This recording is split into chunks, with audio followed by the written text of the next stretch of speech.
Newton Colnty Uberary 7116, Floyd Street NE Covington, Georgia, 30014. The Secret of Light by Walter Russell, 3rd edition, University of Science and Philosophy, formerly the Walter Russell Foundation, Swannanoa, Waynesboro, Virginia, 22980. Newton County Library, 1174, Mont Isello Street, Covington, GA 3020 Q1. To the One God, the Universal One. This book is humbly dedicated. Copyright 1947 by Walter Russell. Copyright 1971, 1994 by the University of Science and Philosophy. ISBN 1-87-960510-4. Printed in USA. Co-N.C. Ernie N.G. The Divine Iliad. Preface to 1971 edition. The original volume of The Secret of Light was published in 1947. This current publication includes some modifications and amplifications that Dr. Russell made with regard to this particular volume prior to his refolding in 1963.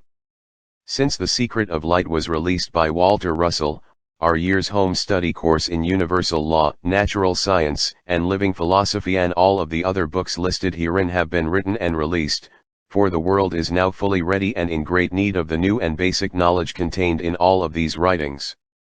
Lao Russell. The Divine Iliad is the basis of this book. The Divine Iliad is an inspired message from the Creator to give man the needed comprehension of his relation to his universe, to man, and to God, for the coming cycle. Man progresses in cycles of approximately 2500 years. At the beginning of each cycle of his growing awareness of the light within him, God sends messages through prepared messengers to further his comprehension of the light. Comprehension of these cosmic messages gradually exalts mankind into higher beings, and thus each cycle is one more step for man toward full awareness of the light, and of his oneness with God. The Divine Iliad cannot be fully published for many years. As much of it as can now be published will appear in these pages. Further portions of it will be released as the world is ready to receive them. Walter Russell 6-7. Preface to 1994 editi. On this 1994 edition of Walter Russell's classic masterpiece has been edited to correct misspellings and grammatical errors, and add several editor's notes. The preservation of the essence of Dr. Russell's thoughts and teachings has been foremost in our minds. Scientific investigation of Walter Russell's ideas gives the reward of deeper understanding into the nature of the universe, and will serve as an inspiration and light into the next centuries. Technological application of his principles holds the promise of a non-polluting sustainable energy future that is presently so desperately needed.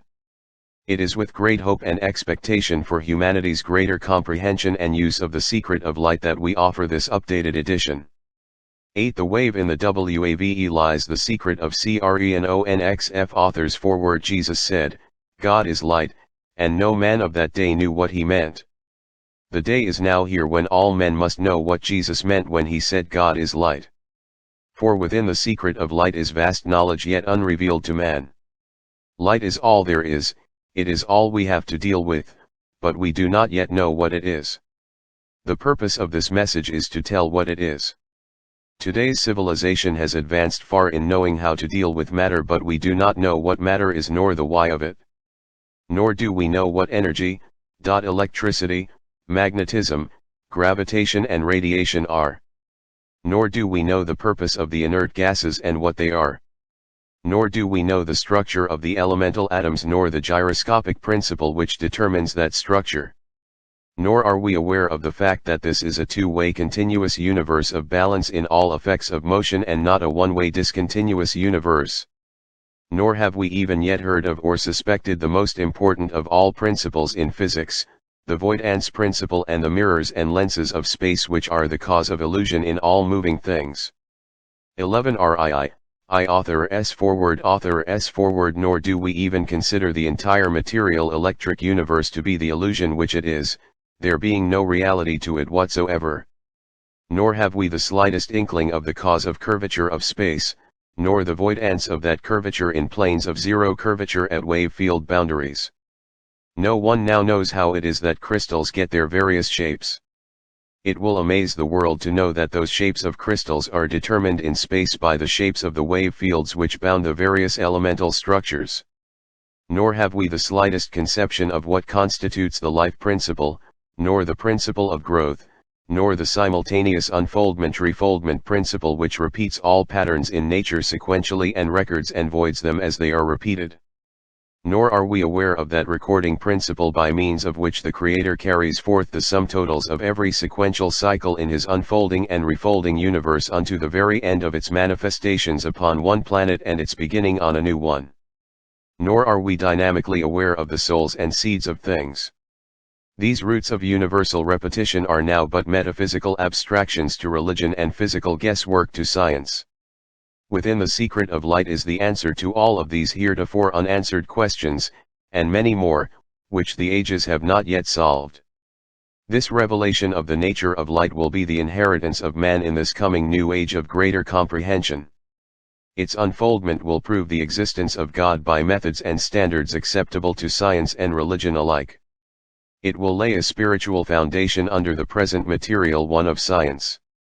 The two greatest elements in civilization, religion, and science, will thus find unity in marriage of the two. Likewise, human relationships will become more balanced because of greater knowledge of universal law which lies behind all of the processes which light uses to interweave the patterned forms of this electric wave universe. There is no department of life which will not be vitally affected by this new knowledge of the nature of light, from the university to the laboratory, from government to industry, and from nation to nation. I therefore give it to you with all of its clarity as I myself have become aware of it from behind the scenes of this cosmic cinema of light illusion which is our universe.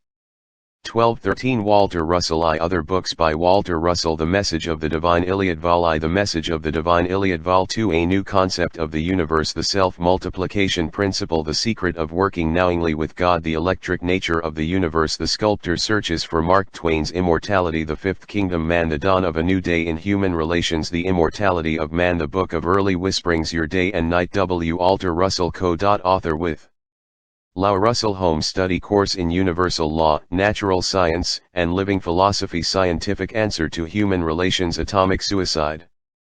The World Crisis. Its Explanation and Solution. A Vision Fulfilled. The One World Purpose. A Plan to Dissolve War by a Power More Mighty Than War. Part I. Omniscience. The Universe of Knowing. Page Chapter. The Eternal Question 1-2.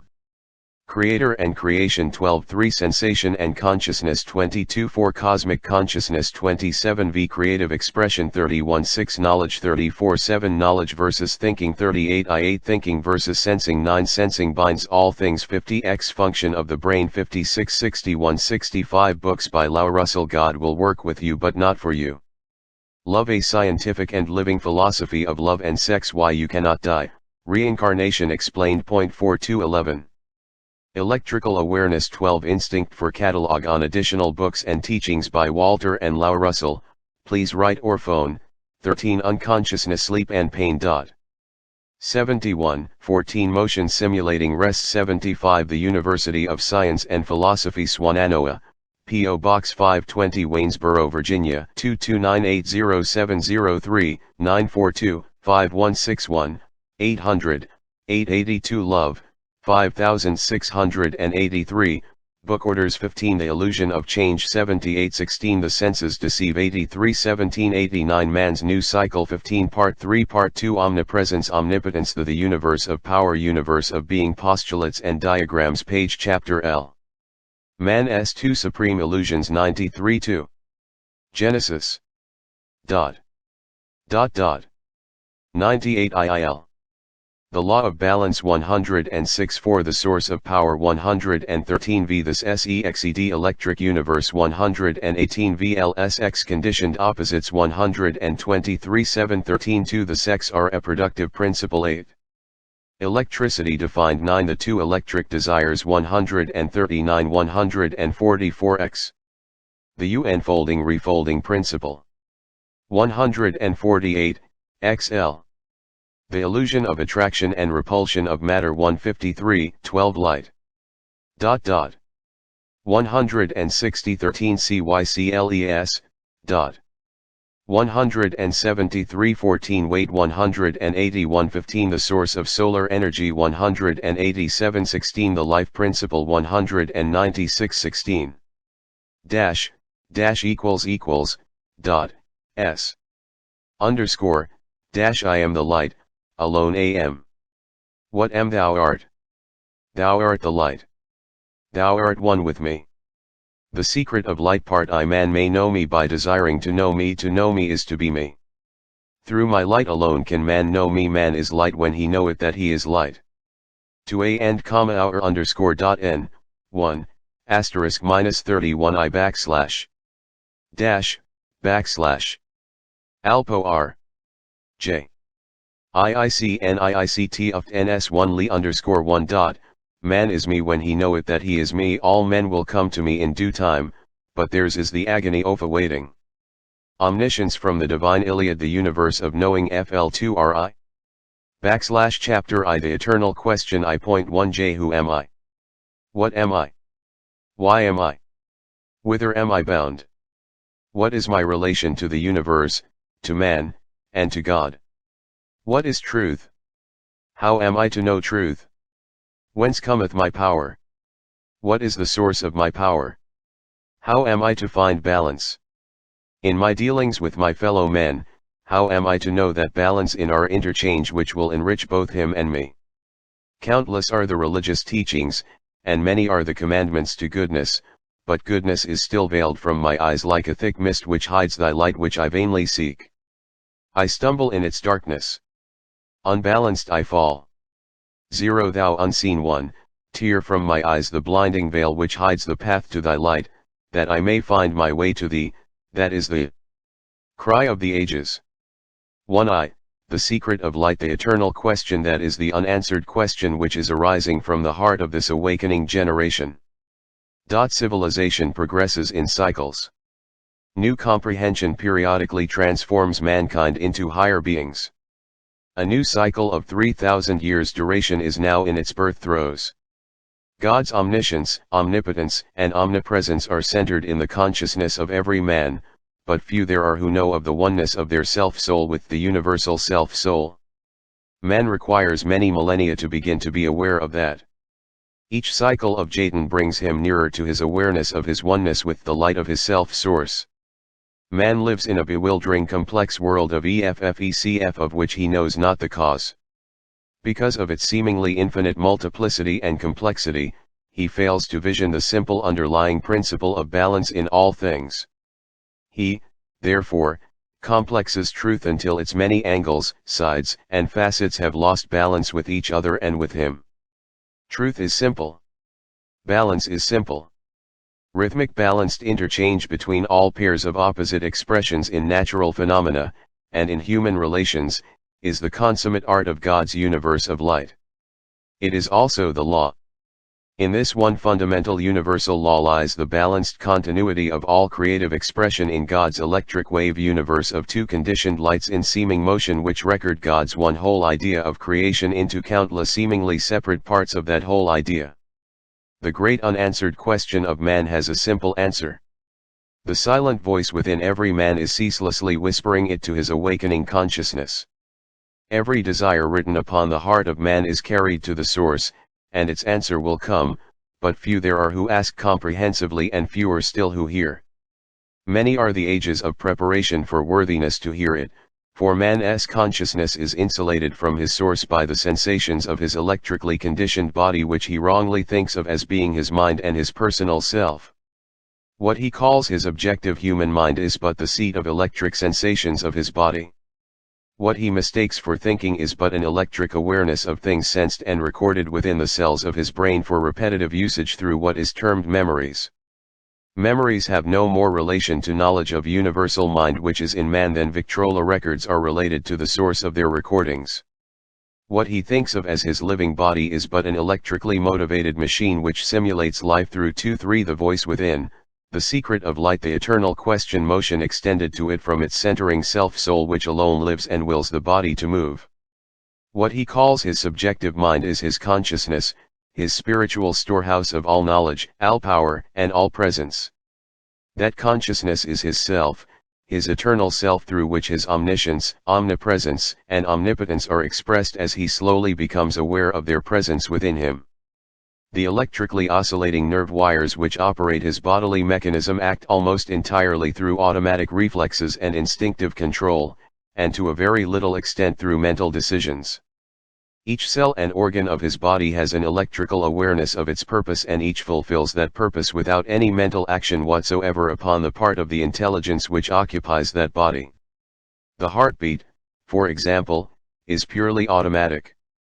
The white corpuscles of the blood rush to repair an injury to the body as automatically as a bell rings when a button is pushed. In this body and its electric recording brain, man thinks that he thinks and lives, loves and dies. He thinks himself conscious while awake and unconscious when sleeping, unaware that in all nature there is no such condition as unconsciousness when sensation ceases in sleep. Man does not say that his tooth is unconscious when it is put to sleep by short-circuiting the electric current in the nerve wire which gives sensed electrical awareness to his tooth. He knows that his tooth cannot be conscious, but he does not know that his body cannot be conscious. Nor does he yet know that consciousness never sleeps, never changes, for consciousness in man is his immortality. It is the light which he is unknowingly seeking, but assumes that the sensation of his brain is his thinking. Man is still new. He is barely out of the dark of his jungle. For the million or more years of his unfolding he has relied upon sensation for his actions and the evidence of his senses for his knowing. He has been aware of the spirit in him only a very few thousands of years. In this beginning of his new awareness he is confused, knowing not which is mind in him, which is consciousness in him, and which is sensation. He has not yet learned that bodies are but self-created mechanisms which manifest their centering self, and that self manifests God as one with it. Likewise he has not yet learned that bodies neither live nor die, but repeat themselves continuously and forever, as all idea of mind likewise repeats itself. The wheel, for example, is a mechanism consisting of a hub, spokes and a rim. A little part of the wheel touches the ground, feels it, then leaves it, to disappear from reach of the sensations which connect rim, spokes, and ground. But then it reappears. 4.5 I the secret of light, the eternal question. When that happens to man we say, he was born, lived and died. When it happens to the apple, the flame, or the tree, we say, the apple was eaten, the flame has gone out and the tree has decayed. We say that because only a small part of the cycle of any idea comes within the range of our senses. The larger part of the cycle is beyond our range of perception, just as the larger part of the will is beyond the sensed perception of the ground. We do not yet know that the invisible part of the cycles of all idea is as continuous as the will is continuous. The cycle of the apple is light reaching from the sun and earth to that positive half of the apple cycle which we hold in our hand. The negative half of the cycle is light returning to sun and earth for repetition as another manifestation of the eternal idea of the apple. The same is true of the flame, the tree, or any other part of the one whole idea of creation. The flame goes out to our sensing, but it still is.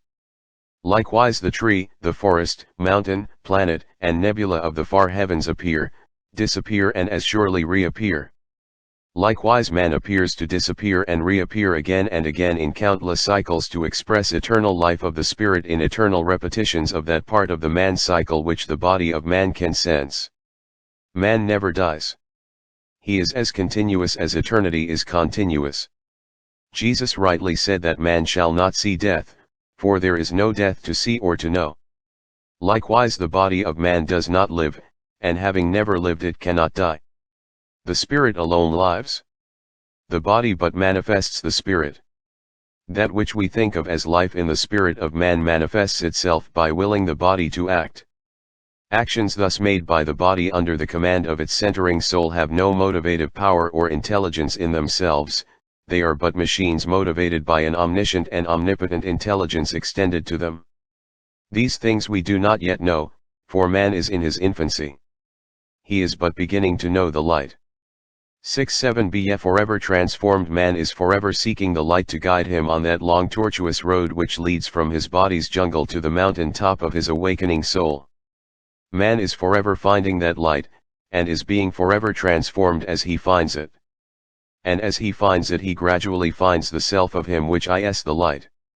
And as he becomes more and more transformed by the God light of the awakening self within him, he leaves the jungle farther below him in the dark. There are those who seek the light who are discovered. 1. The secret of light, the eternal question aged because they seemingly cannot find it, wholly unaware that they have forever been finding it. Unknowing ones expect to find it all at once in some blinding flash of all power, all knowledge and all presence. It does not come that way until one is nearing his mountain top. Man cannot bear much of the light at a time while his body is still new and too near its jungle. All who are well out of the jungle have already found enough of the light to illumine their way out of its dark depths. He who is far out of the jungle and still seeks the light in the high heavens is forever finding it, and is forever being transformed as he finds it. One cannot for one moment remove his seeking eyes from his high heaven, for ever so slight a glimpse below into the dark brings him back to the fears of the dark, which tempt him to plunge back into them. Look ye, therefore, forever upward into the high heavens of inspiration, where glory awaits the fearless, all-knowing seekers of beauty in the purity of the universal light. To him whose eyes are in the high heavens, the light will forever come, and he will be forever transformed as he finds it. The dark road from his jungle to his mountain top of glory becomes ever more illumined during the ascent from body to spirit. It is a hard, but glorious road to climb. All must make the climb. The ascent of man from the dark to the light is the forever repetitive play of man on the planets of suns. When all mankind has found the light, the play will be finished. Likewise this planet will be finished as an abode for man. It will then be rolled off into its ever-expanding orbit while Venus is gradually being rolled into place to become the stage for the next repetition of the ascent of man in this solar system. We actors of the play must, therefore, be content with the lines of the play revealed to each of us in light. We must, likewise, be ever joyous at our continuous transformation, as each one of us learns our part, line by line, the better to fulfill it worthily. All parts of the play are experiences which become the action of the play. All man's experiences are part of his unfolding. Each experience is a part of his journey from the dark to the light. All experiences are steps in that journey to his mountain top of glory. All experiences, therefore, are good experiences. There is naught but good. There is no evil. There is naught but life. There is no death. 9 NRRR, I am the one whole, the all. Glorify thou me, the one whom I am, for I am all, and no other is. I, the sexless one, am unity. What I am thou art, for thou art me, thou art the whole. Glorify thou thyself, for in so doing thou art glorifying me. I, the one whole, am knowing mind. I exist to think. All thinking is light of my knowing, but my thinking is not me. I am creator, creating with my thinking. To think is to create. I create with light. Nothing is which is not light. I think idea. Light registereth my idea in the two sexed lights of my thinking, and form is born in the image of my thinking. Form hath no existence, nor have my imaginings. These exist not, for they are not me. I alone existeth, I, the all. I create my imaged body with the inbreathing of my pulsing universe of me. My universe is my image, but my image is not me. I out of my light of knowing are my two lights of thinking born as sexed pairs of opposites for repetition as sexed pairs of opposites. All things are my image, but they are not me, and though I am in them and they in me. I from the divine Iliad. I, R, Fi 10:11 Creator and Creation Chapter 2 Creator and Creation God, the Creator, is all there is, all that exists. God's creating universe of matter in motion appears to exist. To our senses it sequentially disappears, to reappear. It has no reality. It but simulates reality through the illusion of two-way projected lights in motion. God, the Creator, is the one being, the one person, the one mind, the one thinker, the one self, the one life, the one soul, the one power, the one reality. God's creation is the imaged patterned form of God's imagining, built in his image. It is the body of God, the record of his thinking, created by him for expressing the oneness of life, love, mind, soul, and power which is in him alone. The one light. \t. Lii God is light. God is universal mind. Mind is light. Mind knows. Mind thinks what it knows. Mind thinks in two opposed lights simultaneously projected from their centering white light source and sequentially repeated in cycles. 12 God's thinking and imagining are qualities of God's knowing. God's knowing mind is timeless and still. So also are God's thinking and imagining timeless and still. So, likewise, man's thinking and imagining are as timeless and still as is his knowing. Stillness never can be motion, or become motion, but it can appear to be. Motion merely seems, but stillness always is. The universal equilibrium can never be other than its own balance, but it can seem to be. The illusion which is motion springs from stillness and returns to stillness. This is a universe of rest. There is naught but rest in the universe. Mind knows its one idea of creation as one whole. Mind thinks its one whole idea into seeming parts. Hence the illusion of motion which we call creation, and the illusion of substance which we call matter. Matter, motion, time, change, dimension, and substance have no existence. The light of knowing mind alone exists. There is but one mind and one thinker. The one light of knowing mind is self of God. It is the universal self which centers all omnipresent self-creating bodies of God selves. This self-creating universe is the mind-imagined body of God, and record of God's thinking. We can know God. We cannot know his body, but we can see it. Likewise we can know man. We can 13 the secret of light creator and creation not know the body of man, but we can see it. What God is, man is. God and man are one. The one still light of God is the cosmic light which watches over all creating things at countless points locatable by man, but invisible to man. Man's senses have misled him into believing in a force called magnetism which attracts compass needles and lifts tons of steel.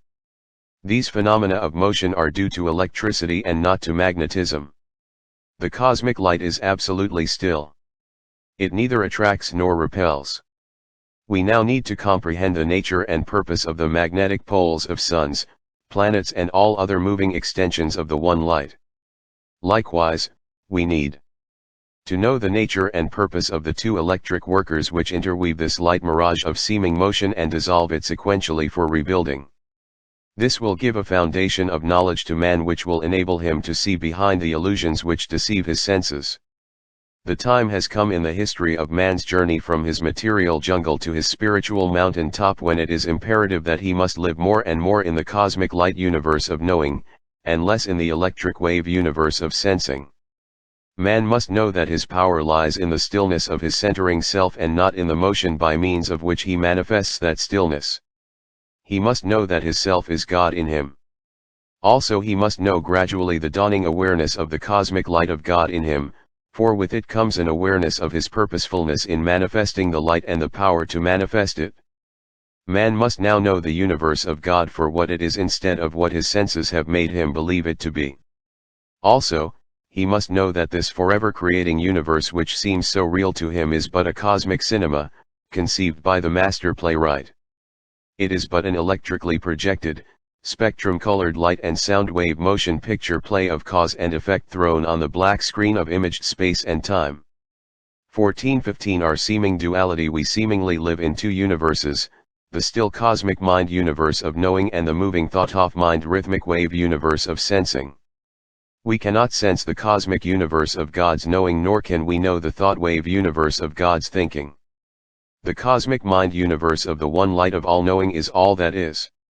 The vibrating thought wave universe of sensing merely seems. The cosmic God light 2ti.iitruri.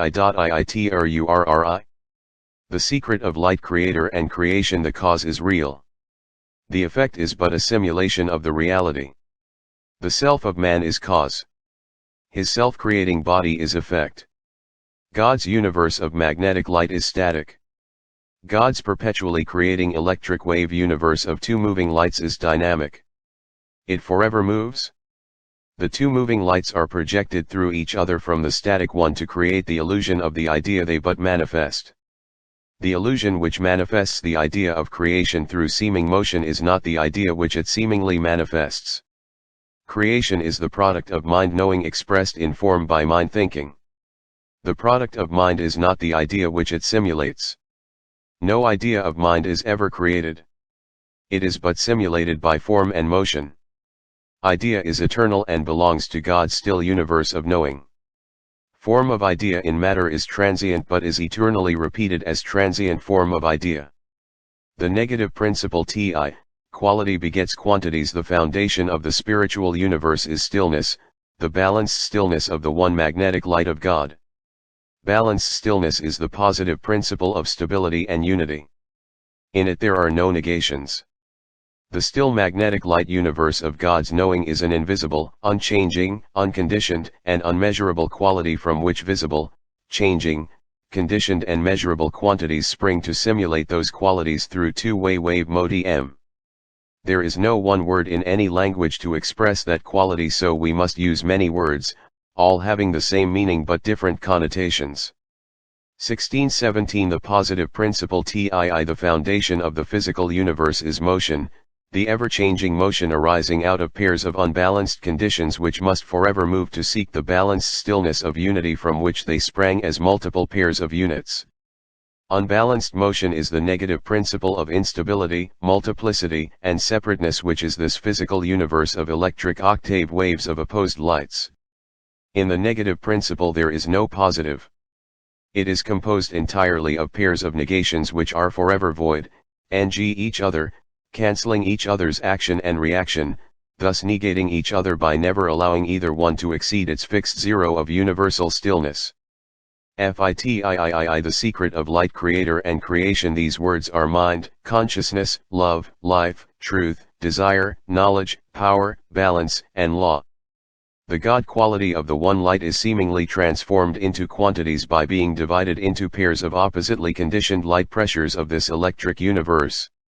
These divided pairs are then multiplied into countless octave wave units of light pressures and set in opposite directioned motion to create the illusion of sequence, change, dimension, condition, and time in a universe where none of these effects of motion exist.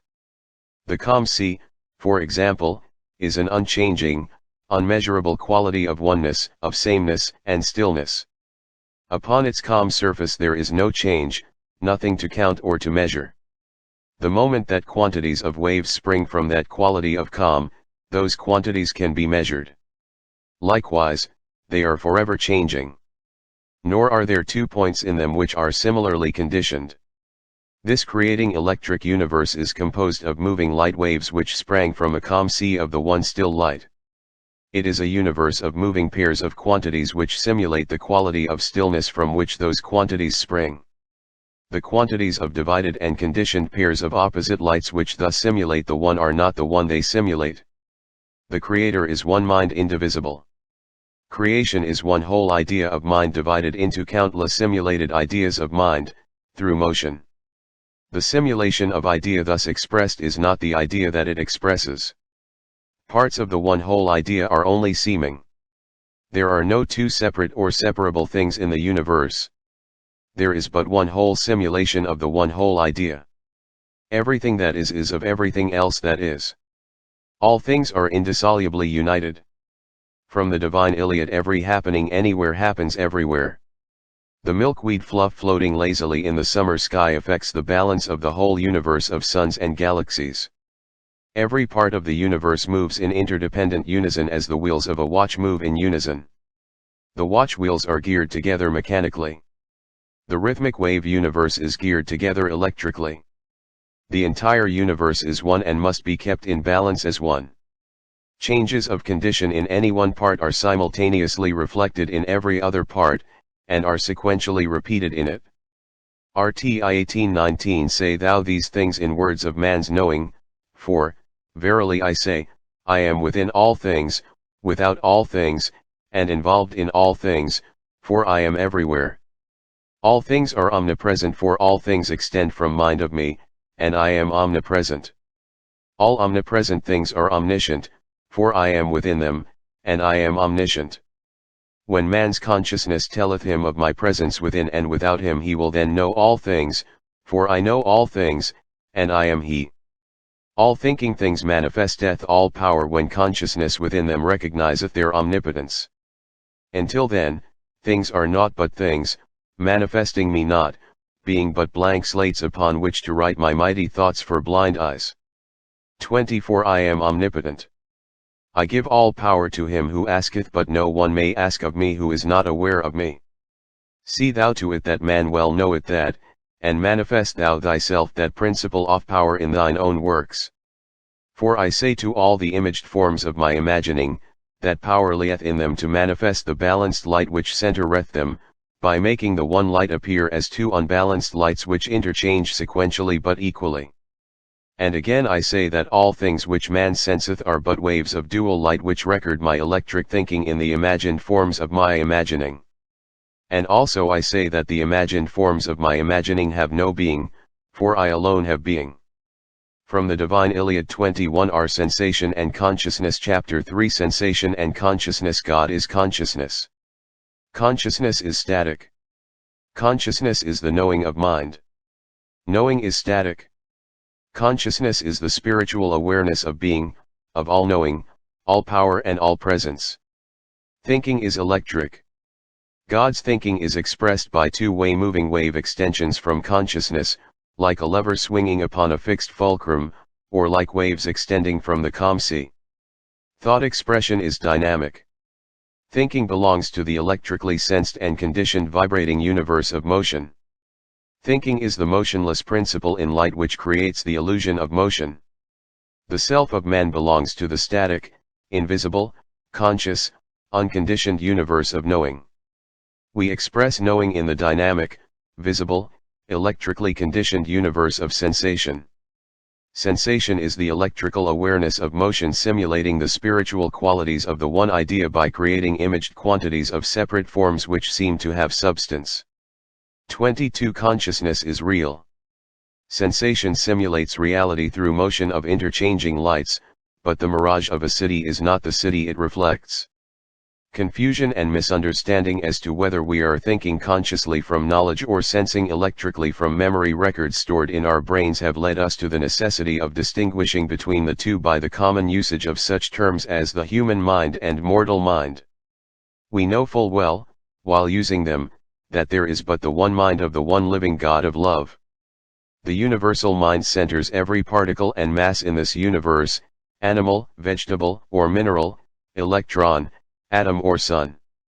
Man is the only unit in creation who has conscious awareness of the spirit within him and electrical awareness of dually conditioned light acting upon his senses. All other units of creation have electrical awareness only. Man alone can be freed from body to think with God, to talk with God and be inspired by his centering light. All other units of creation are limited in their actions to automatic reflexes from sensed memories built up through ages of sensing and recording such sensing as instinct. Likewise, the same confusion leads us to the adoption of such terms as subconscious mind, and superconscious mind.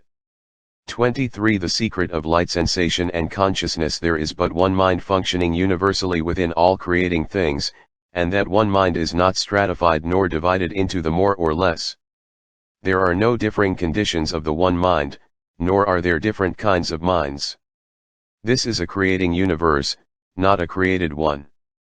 God did not begin to imagine at some fixed time, for time does not exist. This light wave universe which records God's knowing by his thinking and imagining is as eternal as God's thinking is eternal. Inspiration imagination. God is the imaginer of his one idea. All imagining is God's imagining. All creating forms in this thought universe of God's imagining are built in the image of his imagining, creating in his image. All forms in this creating universe of imagined forms are but electric recordings of God's imaginings. They have no existence. Records of idea are not the idea they record. They have no substance.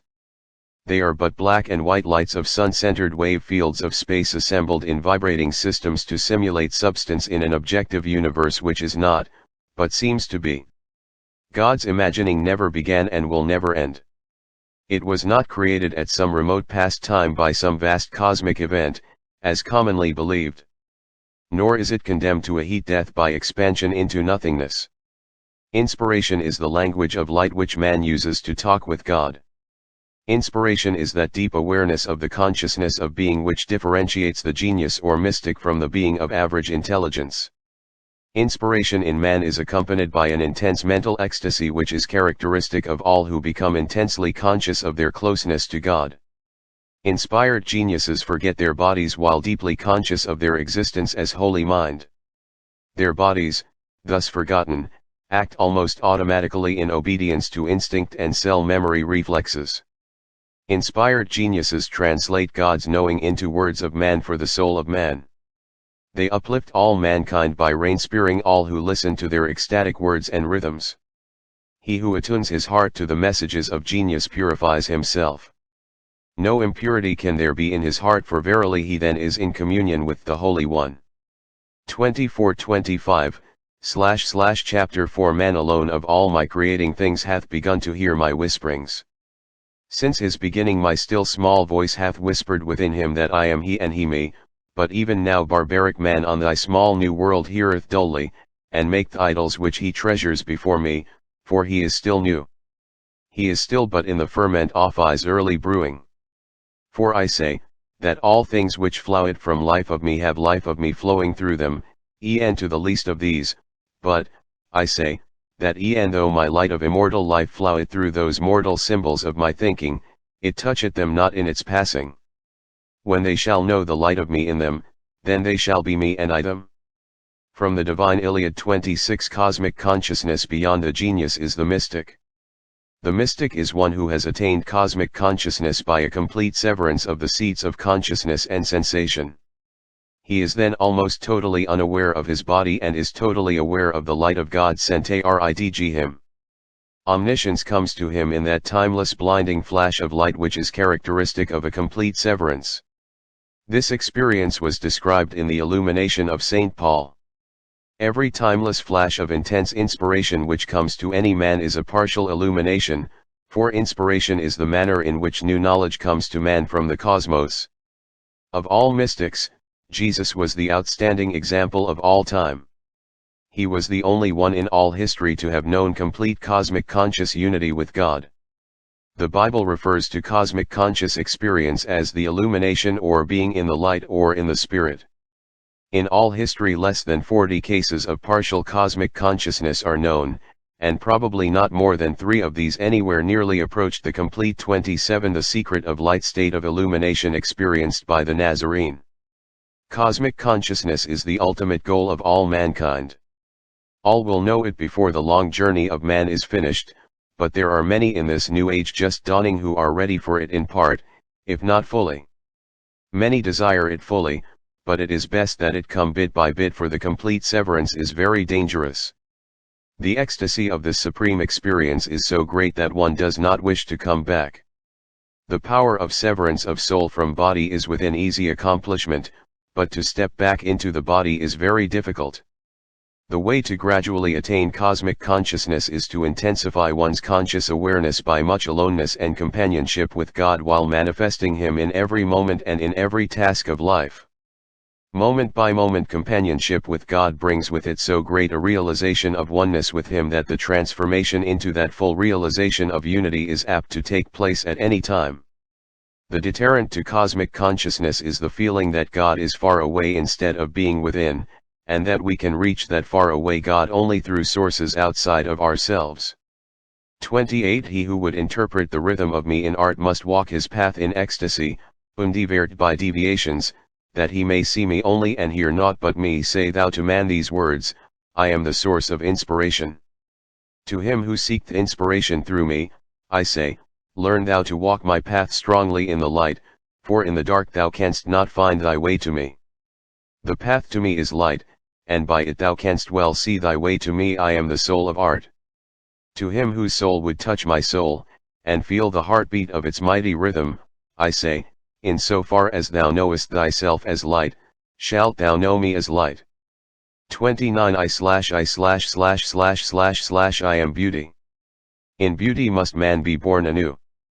Through beauty must knowing man become ecstatic man. To him who would add ecstasy to his knowing I say, seek me in truth, for only in the rhythm of truth shalt thou find ecstasy.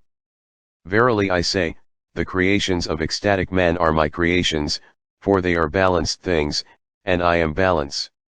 To him who wouldsth create unbalance I say, untruth exists not in my house. I alone hold balance, and the eyes of those who see through me are immune from all but balance. For I am balance. And I am energy, and I am rest. I am the light of Love and truth. Upon that foundation have I laid the cornerstone of my universe.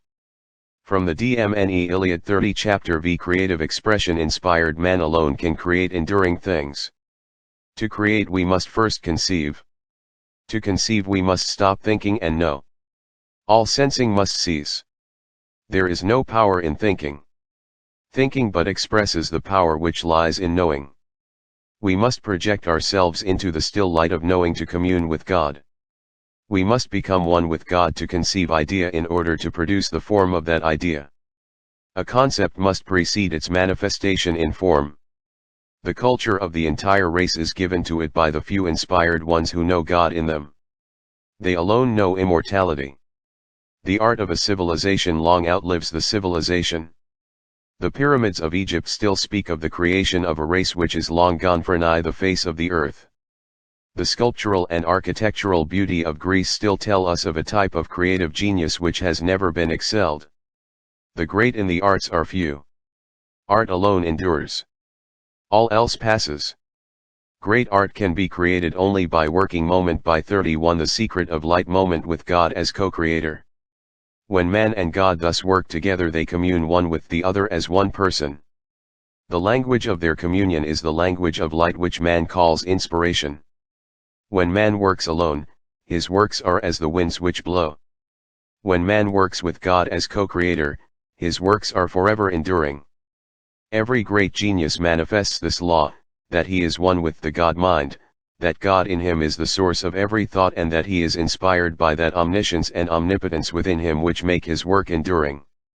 All knowledge existeth. All knowledge cometh to man in its season. Cosmic messengers periodically give to man such knowledge of my cosmos as man is able to comprehend, but that which he can bear is like unto a thimbleful out of the mighty ocean, for man is but beginning to comprehend.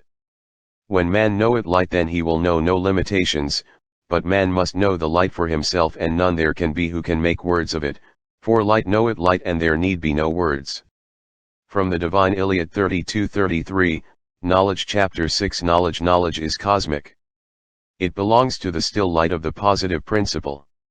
It never can become a property of the two negations which constitute this mirage universe of matter in motion. To know all things means to have all knowledge of the whole one idea of the cosmos as cause. It does not mean knowledge of created things which are effect of cause.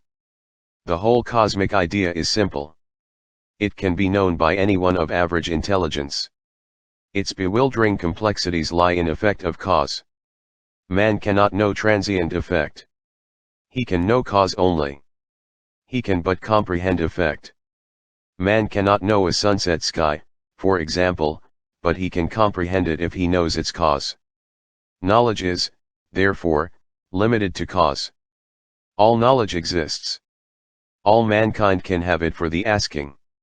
It is within man, awaiting his awareness of its all-presence. Knowledge cannot be acquired by the brain from without, it must be recollected from within the consciousness of self. Gradually dawning conscious aware 34ness is but gradual recollection of the all-knowing which has always been within man. Man cannot acquire knowledge from books or schools. He can but acquire information that way, but information is not knowledge until it is recognized by the spiritual consciousness of man, just as food is not nourishment for the body until it becomes a part of the bloodstream. Information gained by motion of the senses must be returned to the stillness of the source before it becomes knowledge. For the same reason man cannot acquire knowledge from the so-called facts of matter, for there are no facts of matter in a universe of transient matter in motion. All matter in motion is but a series of illusions which deceive man into drawing wrong conclusions. It is impossible for man to draw right conclusions from his observation of matter in motion until he has acquired the ability to translate dynamic effect back to cause. This he can do only through decentration to the one light of his conscious awareness of the source of all knowledge. Until he knows the why of effect and its deceptions, he has no knowledge whatsoever upon which he can rely. He has naught but unreliable information. Information concerning the body, for example, does not give knowledge concerning cause of body, or of the body's relationship to the universe. Information of birth 35 The secret of light and death of the body, on the assumption that the body is self, never can lead to knowledge that body is not self, or that self is immortal. Nor can information concerning the material body alone, its chemistry and its functionings, heal the body. Bodies manifest life, but life is cosmic. Life is not in the body. Life is spirit, and spirit is still. Life is not chemistry or germ of matter. To heal the body so that it can manifest life of the spirit self of the body, one must give the unbalanced body the balance of the spirit. Knowledge of the light can alone do this. All the information in the world will not heal a body unassisted by the light in him who heals and in him who is being healed. I am light, but the light which is me is not the sensed light of the sensed universe of my creation. I, the Creator, think. I think in two lights extended from the one light of me, yet those two lights are not me, nor is my thinking me. Verily I say, I give of me and I take away, for I am the imaginer who builds image forms to tear apart to build anew. I am thinking mind, forever thinking the changing image of my unchanging self. My image changes ever with the changing of the two lights of my thinking, though I, myself, change not. Things change, and their changing still images me, yet they are not me. From the Divine Iliad 36-37 Knowledge versus Thinking Chapter 7 Knowledge versus Thinking Man's knowledge is his power. His thinking is the expression of that power. The expression of power is not power, therefore thinking is not power. As man gradually becomes aware of his omniscience, his thinking intensifies in voltage in proportion to the increase in awareness of his omniscience. Thinking is an electric wave extension from the centering fulcrum of knowledge which seemingly divides knowledge into ideas and sets those ideas in motion to create forms of ideas as product of knowledge. Man's knowledge is like a deep well of still water. His thinking is like a two-way pump which divides the quality of that stillness into quantities of parts and sets them flowing. That is what the objective universe is, quantities of many seemingly separate forms of idea, all of which are but parts of the one whole idea. Each seemingly separate part is a dynamic extension of the one static unity, but separateness only seems, for all are indissolubly bound together in light as one part. Knowledge is the foundation of man's concepts. Thinking transfers concepts into product. The quality of man's product depends upon the degree of awareness of his knowledge and not upon the quality, quantity, or intensity of his thinking. Water cannot be drawn from an empty well, nor can clear water be drawn from a muddied well. Likewise, good product cannot come from intensive thinking unless knowledge backs that thinking. No idea of mind can ever become matter, idea of product can never become product. Moreover, no expression of anything in nature is the idea which it expresses. The product of idea is not the idea it simulates. Idea is cosmic and cannot be produced in matter. Idea must be conceived in the mind before it can be simulated as product.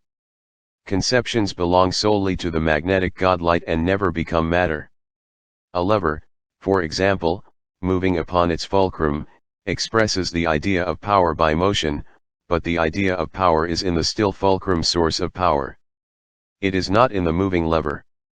The lever would be both powerless and motionless if it did not have the stillness of the fulcrum from which to extend the simulation of power. A watch expresses the idea of time, but the watch is not time. Likewise, it expresses the idea of mechanical principles, but the watch is not the idea which is expressed by those mechanical principles. The printed poem is not the idea expressed in the 3938 The Secret of Light poem. That printed poem has no meaning to anyone whose intelligence is insufficient to reflect the idea from the composer's mind to his own. No idea of mind ever becomes matter. Likewise, neither the musical composition on the printed page, nor the art of music which issues as sounds from musical instruments is the inspired idea of the musician. Inspiration can never be produced. It can but be reflected from one inspired mind to another, recognizing one idea, and inspiration may be echoed from spirit to spirit, but they can never become product of matter in motion. Man's sense-seeing with his eyes binds him to the illusion of my dual thinking, for I but build illusion with my dual thinking for his sense-seeing. Sense-seeing binds man to forms and things, while mind-knowing opens doors of glory to the opposed threads of light with which I weave all idea of mind into forms of many moving things. Mind-seeing descent rates unto the farthest reaches of my universe of me, and sees all forms as one. With his seeing eyes man sees light as matter energized, but senses not that the energy of matter is the light of my divided thinking. With man's unseeing eyes of spirit he knows the light of me, the source, and knows that he is bound in me as one, and I in him. Behold in me thy God of love, the one, inseparable. From the DMNE Iliad 40:41 Thinking versus Sensing Chapter 8 Thinking versus Sensing 1 Man is still primate with very few exceptions. He has not yet learned to think powerfully from knowledge. He is just beginning to think as an extension of knowledge. We sense electrically and mistake that electrical sensing of observed effects for thinking. Sensing is not thinking. Sensation is but an electrical awareness of wave motion by other waves. We mistake the electrical records of the information which our brains have recorded as sensation, for thinking, and for knowledge. Information thus acquired by the senses is not knowledge, however. A man may have vast information and skill but have very little knowledge. The greatest scientists of today, for example, are well informed. They know how to do wonderful things, but do they know the why of what they do? Information from observed effects, and skills in putting those effects together for useful purposes, have multiplied vastly since man first observed natural phenomena. His sense of observation told him how to make a boat, then a sail for the boat. He then discovered the 42 will and FTRA. Electric awareness of effects of motion, plus memory, plus the power to reason objectively, gave him the ability to do this. Very little of it has been due to either thinking or knowledge. We thus confuse sensing for thinking and knowing when, factually, we have been but functioning through sensed electrical awareness acquired from information. The information thus conveyed is electrical, not mental. The telegraph message which goes over any wire is not the thought conveyed by that message. Even the typed telegram is not the thought conveyed by it. Its symbols inform the thinker of the thought conveyed by it, but it is not the thought. Thus it is that our vast mechanistic, electrically motivated universe is intersensitized for the purpose of informing every nerve ganglion in every cell of every organic and inorganic part of it of the condition of every other part of it. Our supposedly five senses, in speaking of an electrical awareness which we call sensation, we think of our senses as 5 in number. These are the senses of seeing, hearing, tasting, smelling and feeling. All of these 5 senses are but the one sense of feeling. We do not have 5 senses. Seeing is a sensation of feeling light waves through our eyes. Hearing is a sensa 43I / The Secret of Light Thinking versus sensation of feeling light waves through our ears. Tasting and smelling are sensations of feeling light waves reacting upon mouth and nostrils. All variation in sense of feeling is due to a difference of electric conditioning in pulsing wave matter. If pulsing wave matter is but an electric wave record of thought, sensation likewise is but an electric wave record of thought. Neither of them have reality. Neither of them are the thought they record. It also follows that if matter, motion, and substance are electric records of thought, then sensation has no reality, for sensation is but an electrical awareness of wave motion by other waves. It likewise follows that if matter, motion, and substance are electric wave recordings of thought, then electricity which records thought, and thought itself, are non-existent. There is but one thing in this universe, light, the still light of all knowing. The one light which is God. God alone lives. His thinking and imagining is knowing, the knowing universe is all that is, knowing mind is still. There is no activity whatsoever in the universe of either spirit or matter. Yes. What is empirical knowledge? The definition in the dictionary is, conclusions founded upon experiment, empirical knowledge and observation alone. In other words, the so-called knowledge upon which man relies is founded upon the evidence of his senses, or more simply, upon the non-existent waves of motion of a non-existent substance. That fact is the answer as to why mankind has, as yet, practically no knowledge. During his amoeba and jungle days, he lived a purely sensed existence. His body cells were controlled entirely by instinctive flux threads of light extended to him directly from the Creator. Man is still new out of millions of such years. He has had but a few thousand years since the dawn of consciousness awakened in him the slightest suspicion of his spiritual inheritance. The advance of man since the first messengers of God appeared on earth to kindle an awakening spark in him, has been based upon information gained by his senses and stored in his electric brain as memory records of sensed observations.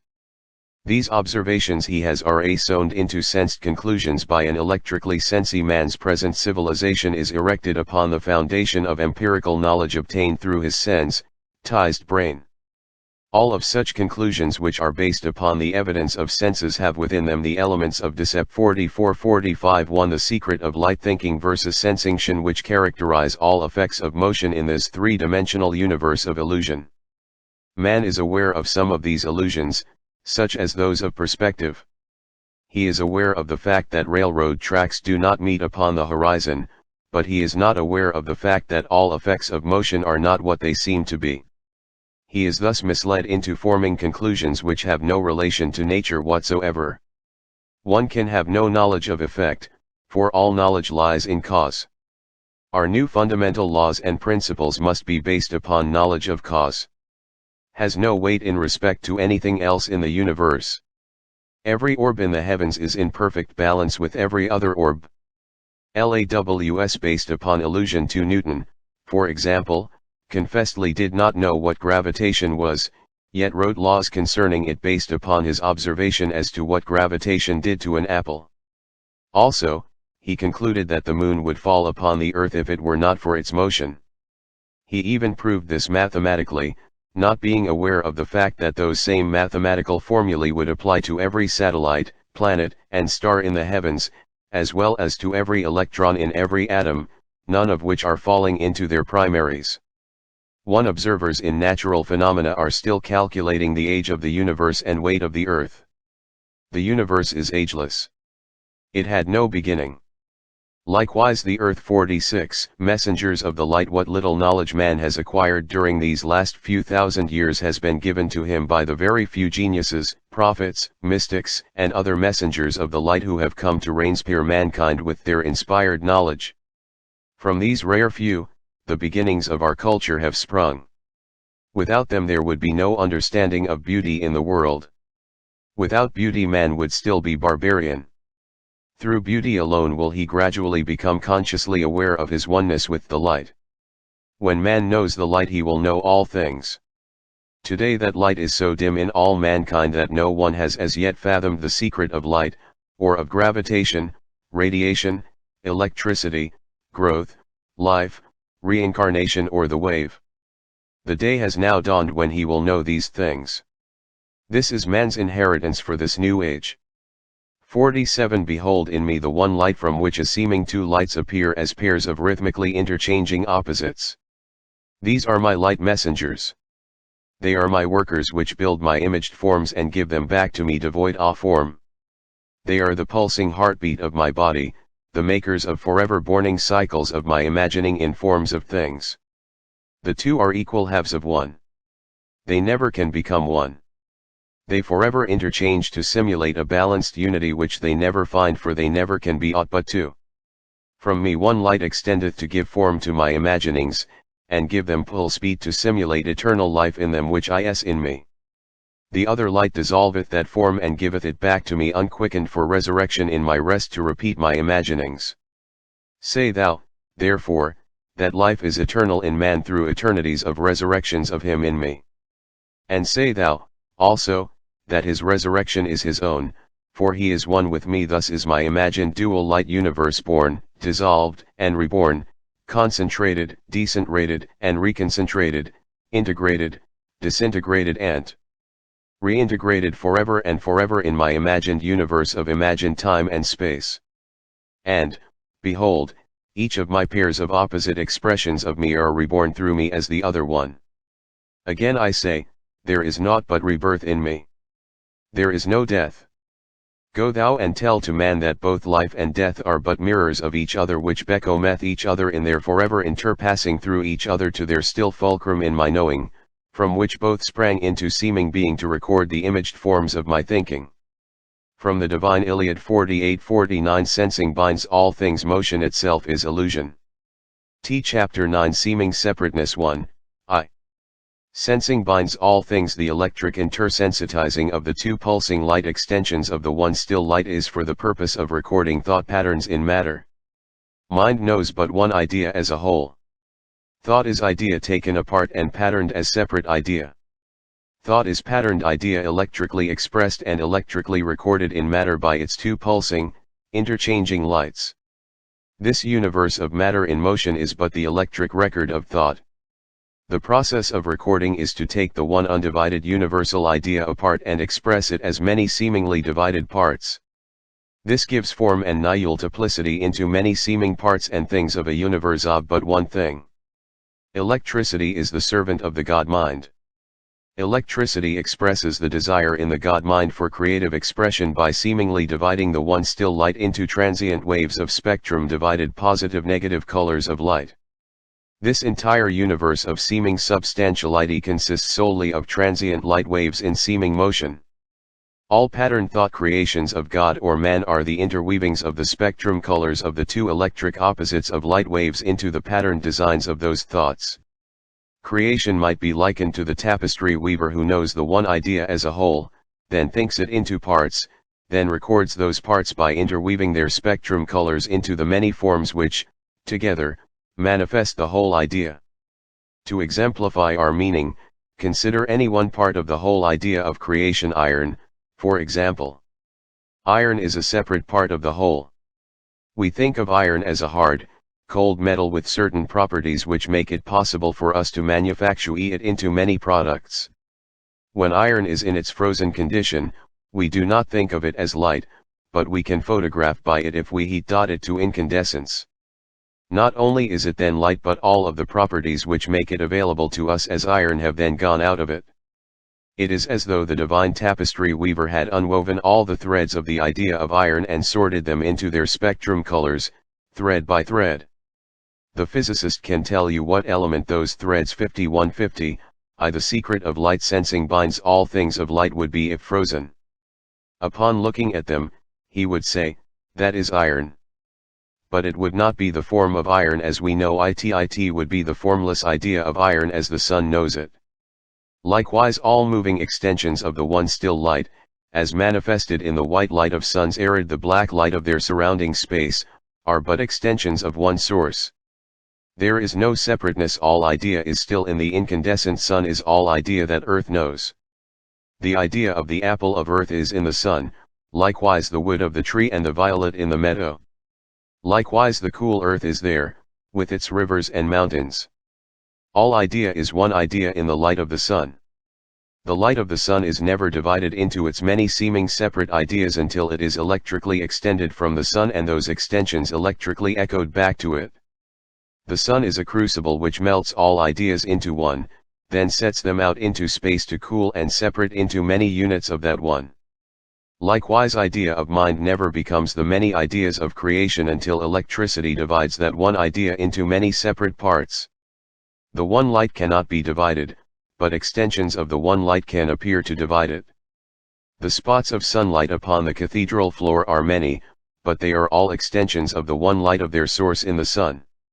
Likewise all mankind is an extension of the one idea of man, for man is but one in the light of his source. The cinema exemplifies this meaning. Upon the screen are many patterned ideas in noisy, violent motion. We know, however, that all of the motion of separate ideas, and all of the sounds emanating from those patterned, moving forms, would instantly cease if the still source of light from which these images and sounds are projected were turned off. We know that the cause of all this transient division into positive and negative effect is in the one still light from which it is projected.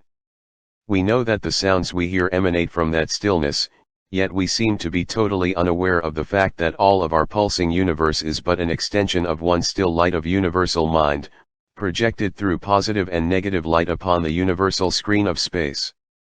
It is difficult to conceive Earth and all of its phenomena of motion, sound, people, animals, and plant life, as a motion picture projection from our sun. Yet all of the separate ideas of Earth are in that one incandescent light of the sun. All are but one thing, light. 52-53 The secret of light come off the sun and all of its patterned ideas on Earth would instantly cease. The still idea which is extended into motion is not in the motion but in the stillness from which it is extended. For I say that man who senses but clay of earth in him is bound to earth as clayed image offies earth. Clayed images of my imagining who know it not me in them are but dwellers of earth's dark. To sensed man the doors of my kingdom are self-barred by darkness until the light of me in him is known by him as me until then he is but moving clay, manifesting not me in him while sensing naught but moving clay of him, knowing not the glory of my light in him. Wherefore, I say to thee, exalt thou thyself beyond thy sensing. Know me as fulcrum of thy thinking. Be me as deep well of thy knowing. From the Divine Iliad 54-55 r-__, Function of the Brain Chapter X Function of the Brain Electric awareness of observed effects of matter in motion is registered in the brain. It is commonly believed that the brain thinks and knows. The brain does not think, nor does it know. It is but a storehouse of recorded sensations. The brain remembers these records for man's usage as he needs them, and for fulfilling the requirements of his body. The brain is a complex state of motion expressed by waves of light pulsing in cycles. States of motion cannot know anything, nor can they think anything. The brain is part of a machine, a human machine. Machines can express thoughts which are electrically projected through them, but machines are incapable of thinking the thoughts thus projected. Likewise, machines can express knowledge but they cannot have knowledge. Likewise, machines can do marvelous things when patterned and controlled by knowledge, but they cannot know what they do. 56 The centering conscious mind of man's soul will alone thinks by projecting desire for creative expression through the brain machine. Desire in mind is electrically expressed. Electricity is the motivative force which projects the one light of mind two ways to create cycles of light waves for the purpose of expressing thought cycles. Desire is not in the brain. It is in the centering conscious self. Desire is the cause of all motion. The brain records sensations. The brain is but the electric recording mechanism of conscious mind thinking. It is also man's storage warehouse of electric records of memories and thoughts since his beginning. It is the servant of universal intelligence. It operates all mechanisms of the body. It acts as the central switchboard for all its instinctive voluntary and involuntary actions. The brain is the seat of sensation. Its purpose in this respect is to keep the body electrically informed of the condition of the body, through electrical messages. Such messages are not mental. They are purely electrical. They produce sensation. The brain senses and records every message. It sends counteracting messages to other parts of the body. 57 The secret of light function of the brain. The body is a vast and complex mechanism. The brain is an electrical recorder, distributor, broadcaster, and receiver for all operational parts of that multi-celled machine, but its actions have no relation to intelligence. The brain records sensations of experiences and observations which the senses convey to it. Such sensations are mistaken for thinking and knowing. Sensation arising from electrical motion is purely automatic. The mistake in assuming that the brain thinks and knows is due to the fact that man believes himself to be thinking when he is only sensing. Man also believes that he is acquiring knowledge through sensed observation of sensed effect, when he is but recording electrical sensations which inform him as to the nature of things observed by his senses. The body is a patterned machine designed to do many things. Electric motivation through nerve wires determines each movement. When such sensations act in unison with his conscious awareness of the light which centers him as person, he is then thinking as well as sensing. The centering consciousness of man, the person, transforms information received by the senses into knowledge to the extent of which he is capable of recognizing cause in spirit, back of the effect which his senses record. Until that transformation takes place, man is without knowledge no matter to what extent his senses may have informed him, for information is not knowledge. A man may be a veritable encyclopedia of information. He may have earned many college degrees for being well informed and yet be without sufficient knowledge to create anything. For instance, we cannot sense the idea of a harp while it is still, but we can know the idea of the harp. We can know its various possibilities of expression, even though its strings are not vibrating. Likewise, we can imagine countless complexities of rhythms which lie unexpressed within those still strings. Conversely, we cannot know the vibrations which come from those strings when we set them in motion. We can but sense those vibrations through our own sensed electrical awareness. 58-59 The source of all things is within all things, centering them as rest, from which their motion springeth. It is also without all things, controlling their balance with all other things. Man's universe is still composed of many things, many separate things, and separable. Yeah, not one thing is there in my imaged universe which is apart from me, nor of itself alone. Yeah, I guide my borning things from very seed by sensed threads of light extensions of my thinking until they themselves can guide themselves. Not e'en the least of these which are not bound to me in light. Images of my imaginings which grow from earth, and those which freely move, all of these things grow and move through extended light of my dynamic thinking until they themselves can think with me. From the Divine Iliad 60 Chapter 11 Electrical Awareness. This material universe of many seemingly separate parts is electric. The whole universe of countless parts is wired together by an electric flux of nerves which inform each part of the universe of the ever-changing condition of every other part. There is no sensation between balanced parts or balanced conditions of matter. By sensation we mean the feel of the electric current which conveys the message. The electric current is impossible in an equilibrium condition, hence we can feel no sensation whatsoever when our bodies, or parts of them, are in a balanced condition. Electrical awareness is necessary to an electrically mechanized universe. An electrically controlled machine in one's factory has exactly the same electric awareness that a man has. Its wired nervous system conveys electric messages to its parts for the dual purpose of motivating them as well as for adjusting all parts to each other in continuity. Electric machines do what Electric Awareness 61 / The Secret of Light electrical awareness demands of them through sensation. So does man, tree, the solar system and every nebula of the heavens. Man's body cells are electrically aware of their mechanistic purposes and respond to electric messages sent to them. They have electrical cell memory of their individual and group purposes. They act automatically when sensed reflexes are electrically motivated. Bodily functions, such as our heartbeat, digestion, chemical gland transformation, breathing and walking, are automatically operated by cell memory reflexes. Cell memory and instinct cause birds to migrate, spiders to spin webs and certain vegetable growths to close in on flies and fish. Instinctive actions and cell memory reflex actions are not mental. They are purely mechanical and automatic. Universe is controlled solely by electrical sensation which is measured and balanced by the still magnetic light, centering all things. Electric awareness is universal I. This principle of electric awareness, through sensation, is not limited to animal life alone. It is equally characteristic of the mineral and vegetable kingdoms. It extends to the veriest electronic particle and to the mightiest galaxy. Not only is each particle in each mass electrically aware of its purpose, but each particle in the entire universe reacts in response to electrical messages sent to it from every other particle in the universe. This physical 62. For behold, saith the universal one, I am within all things centering them, and I am without all things controlling them. From the divine Iliad, all of the electric universe of motion is thus so perfectly conditioned by the two electric workers which build the universe and tear it apart sequentially for rebuilding, that all moving things in it sense all other moving things in it. Likewise, all differently conditioned things in the universe readjust their conditioning to every change of condition of every other thing in the universe.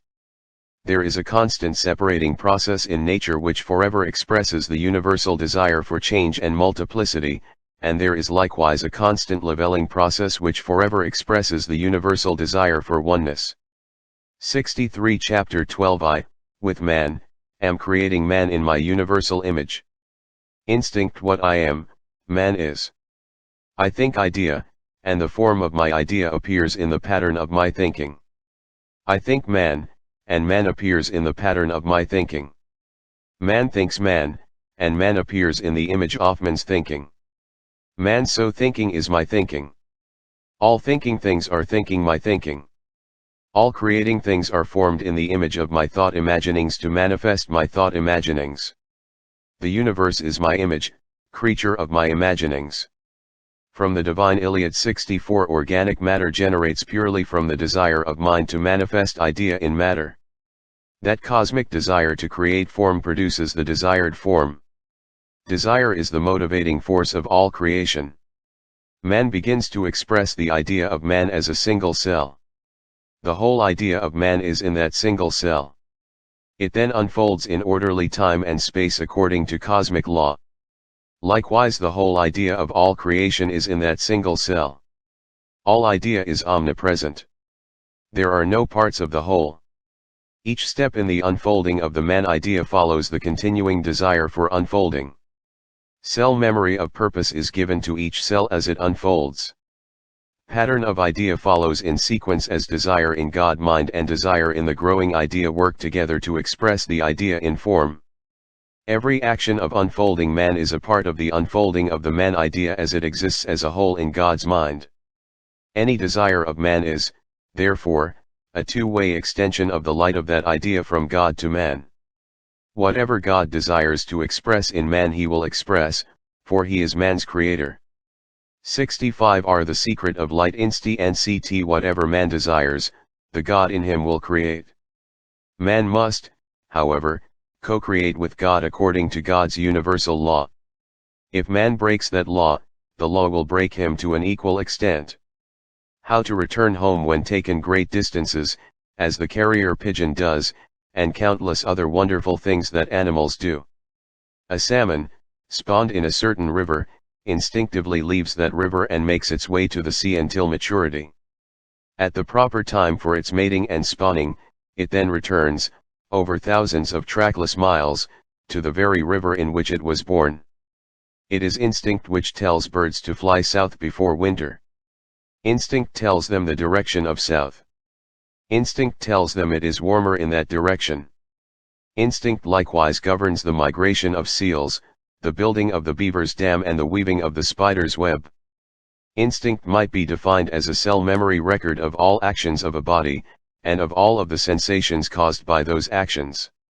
Life is a sequence of experiences. All of the expressions of desire in the unfolding of any idea are a part of the idea. They are experiences in decisions. All experiences are parts of the unfolding of any idea. Whatever those decisions are, however, they are recorded upon the individual man as his own interpretation of the man idea. Likewise, they are recorded in the whole of the race of man as the sum total of all desires and experiences of the whole man idea. As the idea of anything is one, so also the parts of that idea are one. The beginnings of instinct. If it were not for instinct, animal life could not survive or develop. Instinct causes mechanical actions to take place in all bodies to meet the necessities of existence. Instinct protects animal life from enemies. It tells the proper food to eat, how to build nests, how to take care of its young. Without instinct in all animal and vegetable life, their evolution would not be possible. All creations of the Creator are the result of electric wave recordings of the Creator's thought. They are parts of the whole idea taken apart and put together bit by bit. They are the result of universal law of cause and effect. None of the creations of the Creator have in them at their beginning the power to think.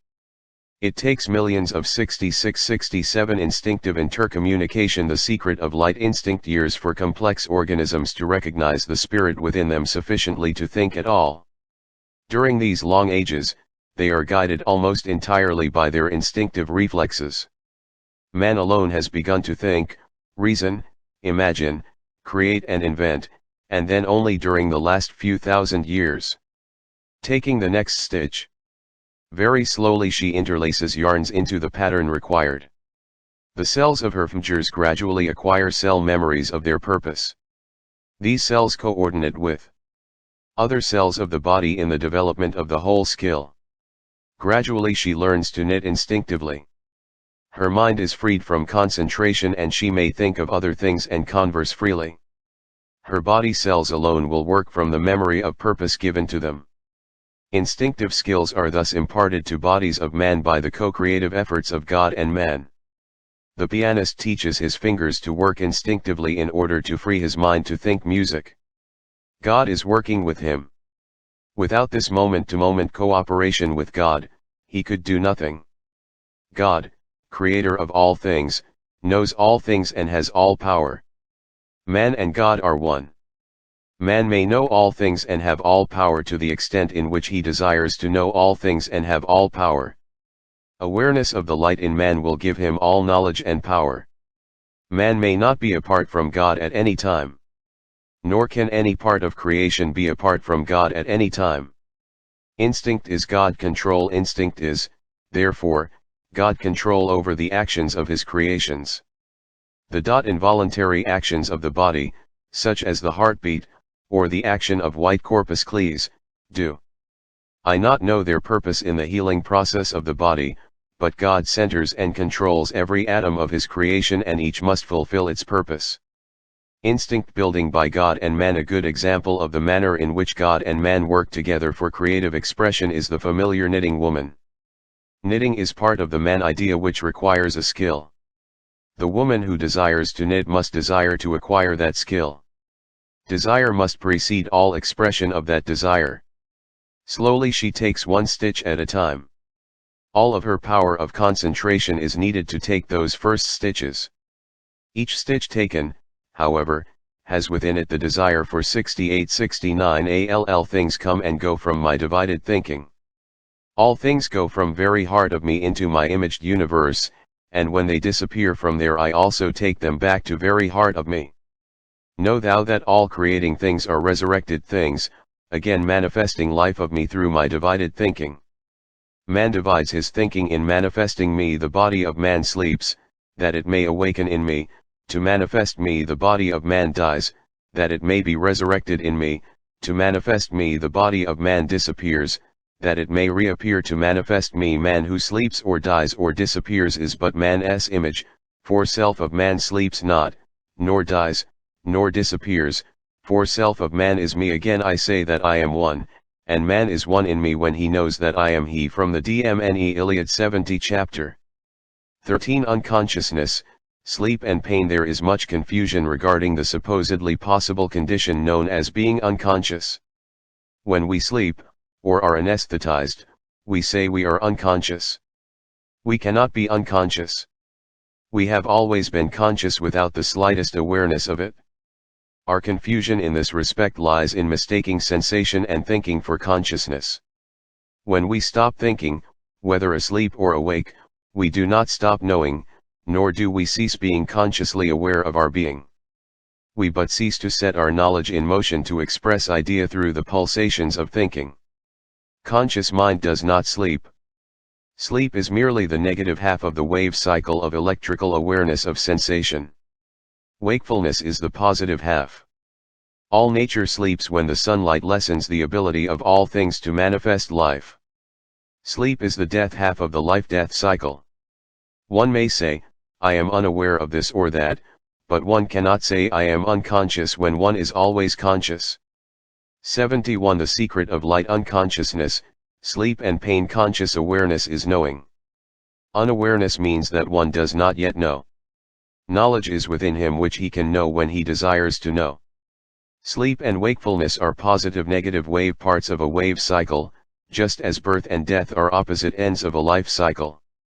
Sleep is but an anesthetic.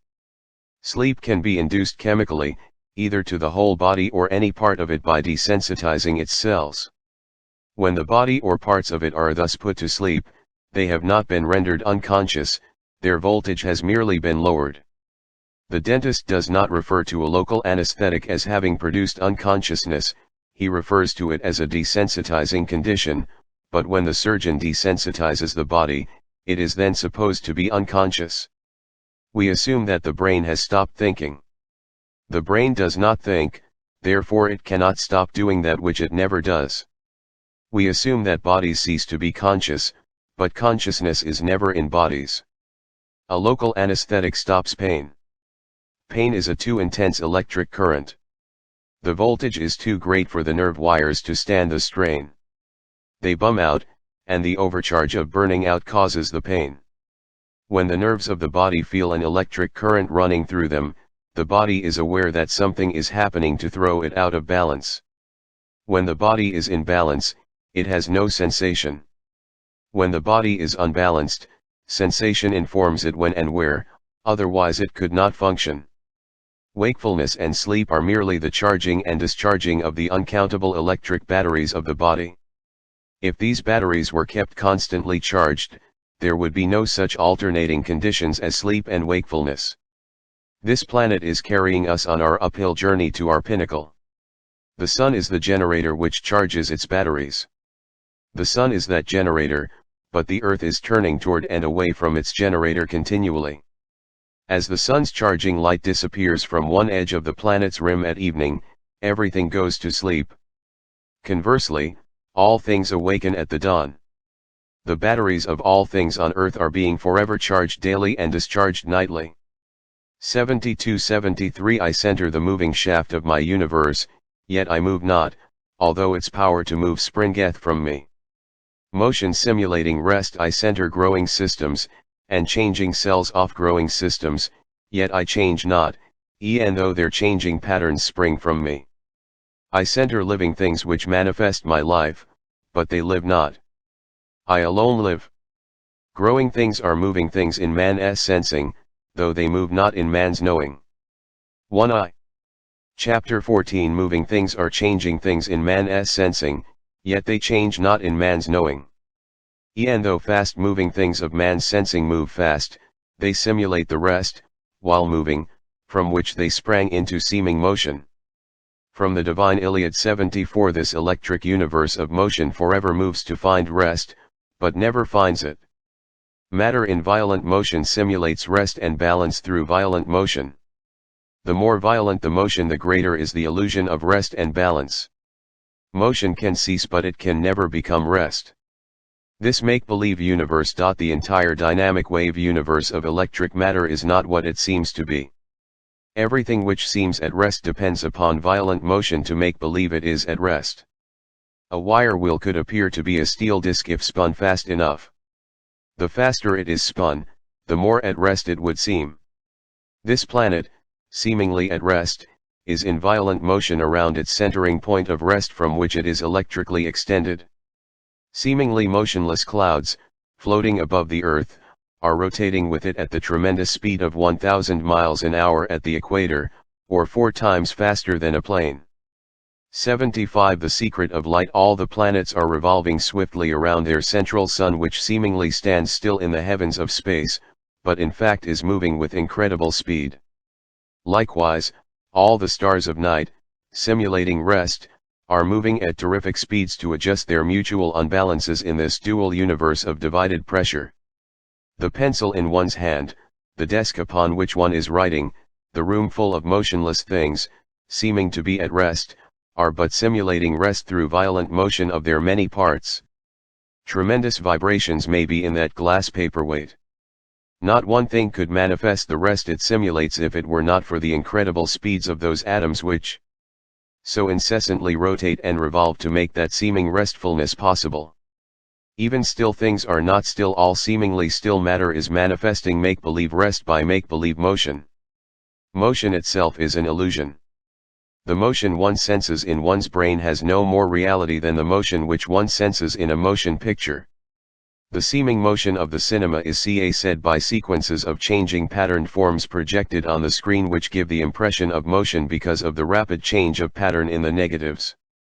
That self-same illusion applies to the material universe. 76 Without change my play of creation could not be played, nor its actors be. Behold, therefore, the changing universe of my imagining, the seeming universe of my thinking. And again I say that there is no change in me, the changeless one, so, also, is there no change in my thought universe of pairs of opposed things which forever interchange to simulate my universe of change. And the seeming changing of my thought universe is not change save for senses of sensed things which are bound to pairs of parts of wholes. Each pair wendeth its way through the interchanging pressures of its electric journey. Each appeareth, then disappeareth, to reappear. And those senses of sensed things sense changing in all things, they change not to conscious knowing. Why for be thou slave to sensing? Rise above thy sensing. Be me in thy knowing. From the Divine Iliad 77 The Illusion of Change Chapter 15 The illusion of change. Change is an illusion of the senses due to motion. There is no change whatsoever in the conscious universe of knowing. There is only an illusion of change set up by the two interchanging lights of thinking to divide the one whole idea into many separate ideas and record them in moving matter. The senses are the audience for these thought pulsations. The senses are a part of this illusion. Senses are electric. They belong to the thought universe of motion and do not respond to stillness. As motion itself is non-existent, so also are senses non-existent. The senses are but the imagined records of imagined motion, matter, and change. As such they are limited to pinhole peaks into the vastness which extends beyond their sensing. The senses have no knowledge of what they sense. They merely record motion. The senses respond to motion in only one direction. They sense the forward flow of time but not its backward flow. If they could register both directions, they would become aware of the stillness of this zero universe of seeming motion. 78 The Universal One planned it this way, otherwise there could be no sequential manifestation of thought which constitutes the creating universe. When our knowing exceeds our sensing, we will no longer be deceived by the illusions of our senses. A man seeing a technicolor motion picture for the first time and without knowledge of such electric effects would think he were looking through a window at real happenings, unaware that it was but an illusion created by projecting positive light through patterned negatives. That is all that creation is, two lights projected through each other to simulate motion, form, and change. Our senses are like passengers on a fast-moving train. They sense parts of the landscape as they rush forward, while, to their senses, the landscape rushes backwards. The senses interpret these effects as matter in fast motion which is forever fast changing. A man, seeing the same train from a mountain, would sense that same fast motion and fast change as changeless and still. As man unfolds from sensed man to spiritual man he gradually becomes aware of the two-way motion of all effect, that two ways being the visible effect which responds to his senses and the invisible effect which he knows but does not sense. Gradually the time arrives in his unfolding when his full awareness of cause voids all reliance upon sensation. 79. The secret of light. He then rises above his sensing. He then knows the universe of motion for what it is instead of for what it seems to be. See thou no more with outer eyes alone, for thou hast knowing eyes to void the illusions of thy sensing. Throughout long eons man hath walked his earth with eyes of outer seeing, giving belief to that earth of his body's sensing. Throughout his new eons he must walk the earth of inner seeing and know me in it as but visioning it in light of me and light of him. For I think earth, and earth appeareth, disappeareth, and reappeareth in balanced rhythms of my thinking. Wherefore, I say, man's earth and man are but my imagining, to come and go with my imagining. It is not me, nor is it him, nor is it what it seems to be to him.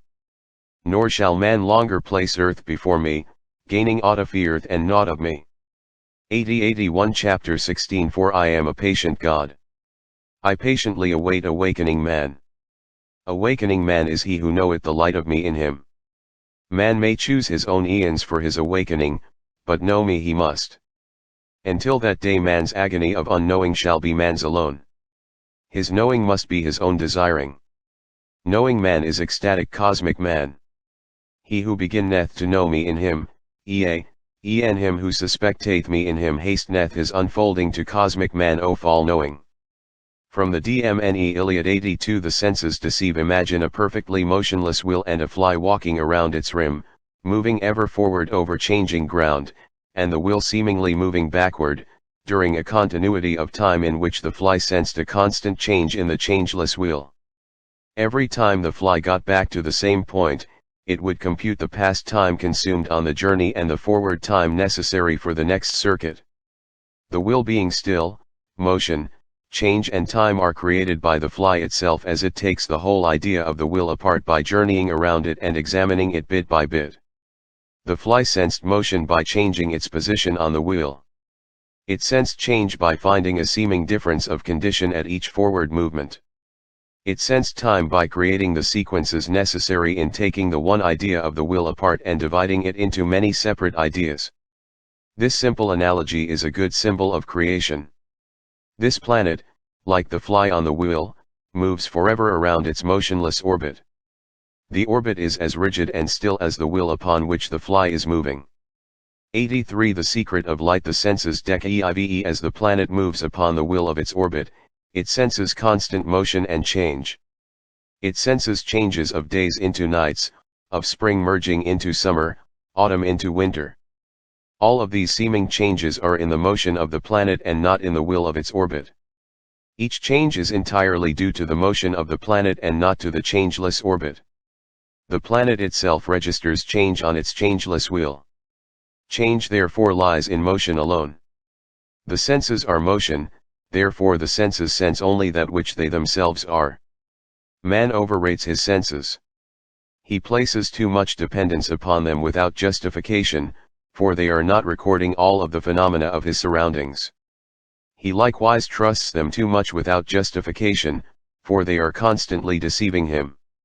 While his senses are recording the stillness and rest of nature on a lazy afternoon, they are failing to record the violent motion of everything in his entire environment, from the blade of grass to the clouds in the heavens above him.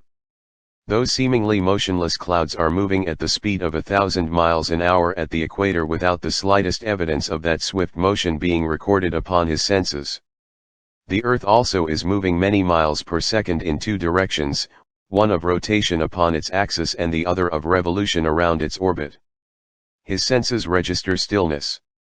They are electrically unaware of that motion.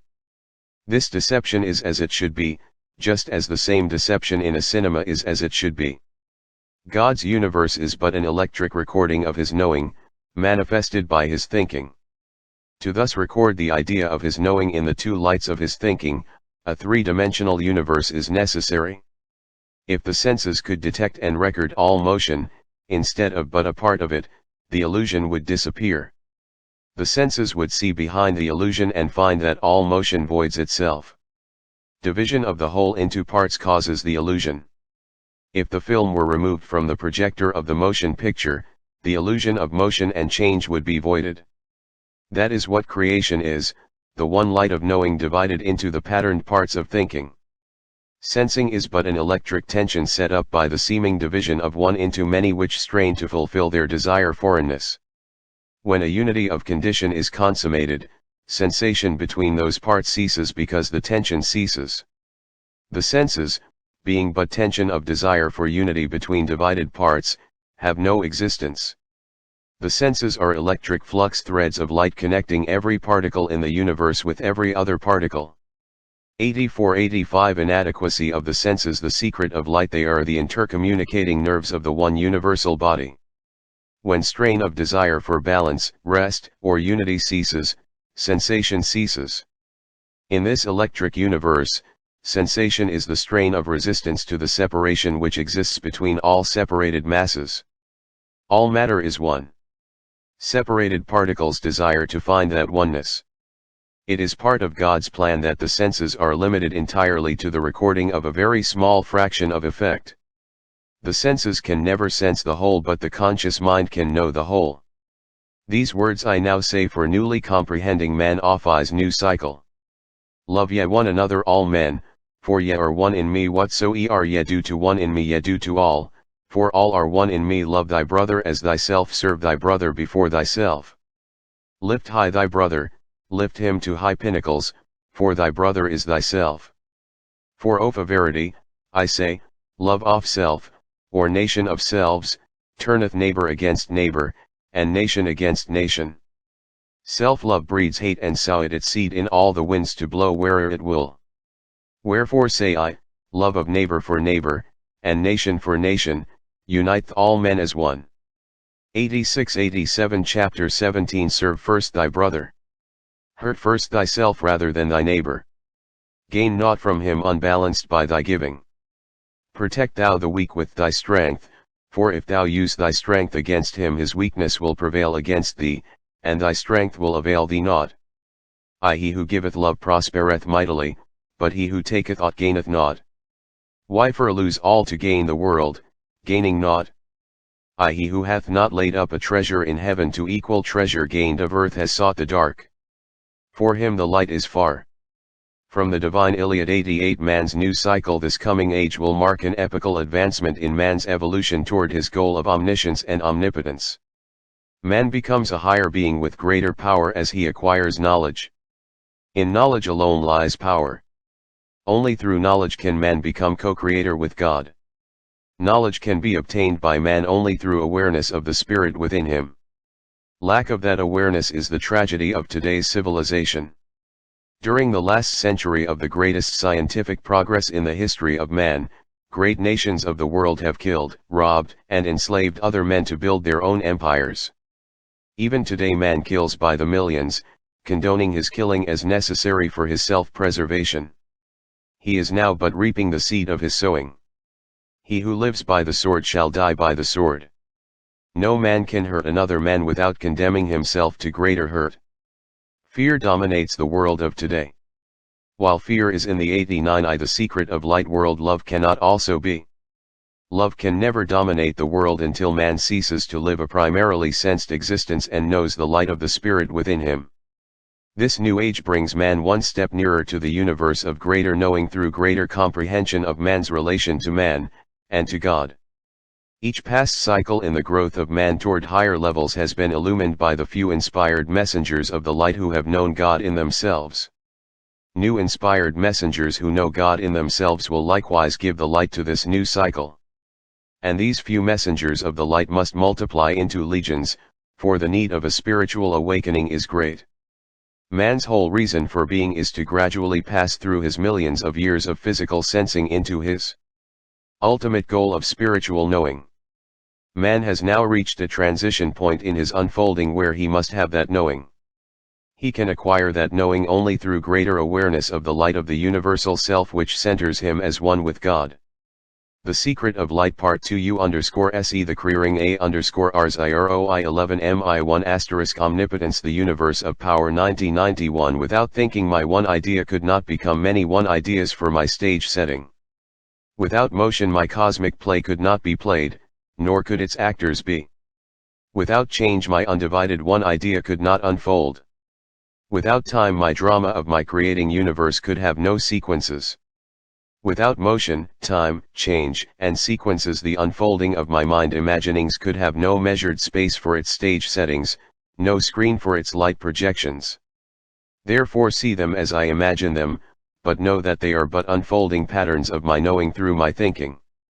Know thou, therefore, that time is not, nor are there moving things which change, nor is there life, nor death, nor cold, nor heat, nor good, nor bad in my universe of me.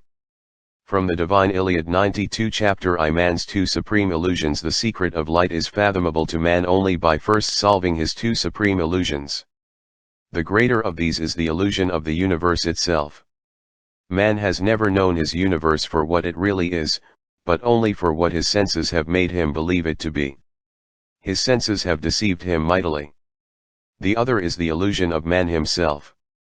With the exception of the Nazarene, man has never as yet known man. Nor has he known his relation to the universe, nor to his still more unfathomable God. The little that man knows of himself and his universe is what the eyes and ears of his body have told him they have seen and heard about himself and his universe. But man has eyes and ears of the spirit which see and hear what man's sensed eyes and ears can never see or hear, for man is still too new in his unfolding. He is still but in the ferment of his beginnings. Man senses motion, change, sequence, multiplicity. 93, the secret of light, time, activity, life, death, good and evil. Of these things he is most certain. His senses have made him most certain of their substantial reality. In face of the fact that he has lived with his familiar universe all his life, it is not easy for him to accept the statement that it has no existence whatsoever, that it is all illusion, all of it, nothing being left upon which to even base that illusion. He can accept the illusion of the railroad tracks meeting upon the horizon, but the railroad tracks are real, even though their seeming meeting is not. They, at least, still remain as a basis for their own illusion. A mirage of a city is comprehensible to man also as an illusion. He knows it does not exist, but he also knows of the reality of the city which thus repeats itself, ghost-like, in the mirrors and lenses of light waves of the heavens above the city. To tell him that the city, as well as its own mirage, has no existence is to lay too heavy a tax upon his credulity and patience. Yet that is what the secret of light reveals, and that is what we must tell, simply and convincingly, to layman, churchman and scientist alike, and in the language standards and methods which each requires for his conviction. So come, therefore, and know God, his universe, and man with eyes other than our sensed ones. The eyes of the Spirit are knowing eyes. God's universe of knowing is all that is. The universe of seeming motion does not exist. 94 Man's two supreme illusions. Or be thou slave to sensing. Be me in thy knowing. From the Divine Iliad 95, the heavens and the earths of my curved universe are father mother of my universe, each of each and each to the other one. Neither one can be save the other also be. Nor can one leave the other, saying, sit thou here while I journey to the far reaches. Nor can there be aught upon the earth without the fathering skies, nor in the skies without the motherhood of earth, neither man, nor bird, nor reptile, nor fish, nor beast of wild jungle, neither tree, nor flower, nor shrilly singing insect, neither tempest, wild tornado, nor gentle breeze of calm ocean, nor cloud, nor mist, nor dewdrop for flower petal. Not one of these things can be born of earth alone unfathered by the heavens, nor can heaven alone born them without the motherhood of earth. 96. Again I say, I, the light, am one. But my thinking is two, for thought is two in every creating thing, two halves of one which never can be one. Always must they be two to go opposed ways from me and back again to me for rebooming from the other one after finding rest in me. From the Divine Iliad 97 Genesis 2 Chapter 2 Genesis In the beginning God, the Father. The Father is light, the still light of the Spirit whom no man can see. The dwelling place of the Father is the kingdom of heaven, and it is without form and void. In the light is the seed of creation, and the light is father of the seed. In the light is being, and in the seed is desire for being. And desire in the seed is soul in the seed. The Father in heaven knows his idea. He knows it as one, the undivided one. In the Father light is the seed of all knowing. In him is twofold desire to unfold and refold his seed of all knowing into imaged forms of his imagining, by dividing wholeness into parts, stillness into motion, unchanging into changing, unconditioned into conditioned, void into form, infinity into measure, eternity into time and immortality into mortality. 98 The Spirit of God moved to fulfill his two desires and said, let there be light, and let darkness shine out of light and light out of darkness. And it was so. The one light of the Father in his kingdom of heaven divided the void. And behold, Two father-mother lights of nightless suns shone out of the darkness of the void, and day appeared in undivided oneness of everlasting day. And the Father centered his sons as seed of his desire, that forms should appear from formless light to fulfill his desire for division of the one into many divided ones formed in the image of his imagining. And mighty polar breathings of desire within the nightless suns begot earths to course suns, far heavens to divide the day and give night to day to mate the day. And lo, night was born on earths from nightless day, and day was born from night. And God saw that it was good, that each of the two, begot from one, was born of each other, to disappear into the one, to reappear as the other. Thus the one light of God's knowing extended to the two of his thinking, pulsed as the three of all creating things, the one centering the two extended from the one, the Spirit, the Father-Mother polarity of light, the Trinity centering the shaft of creation, seeming, fulcrum of its heartbeat, all one. 99 The secret of light. Genesis 3:4 The manner of the extension of God's knowing to his thinking was in this wise: the Father of the kingdom extended his arms of still light unto his heaven, and said to one, Sit thou here and look thou inward. Be thou seed of my knowing for repeating my thinking. Refold thou the forms of my imagining within thy stillness, and give them back to me for resurrection in the imaged forms of my imagining. Father thou my thinking, and let thy name be North, for North, in light, means inward breathing from the heavens toward oneness in the seed. Guide thou the enfolding forms of my imagining from seed of thee to centering seed of me.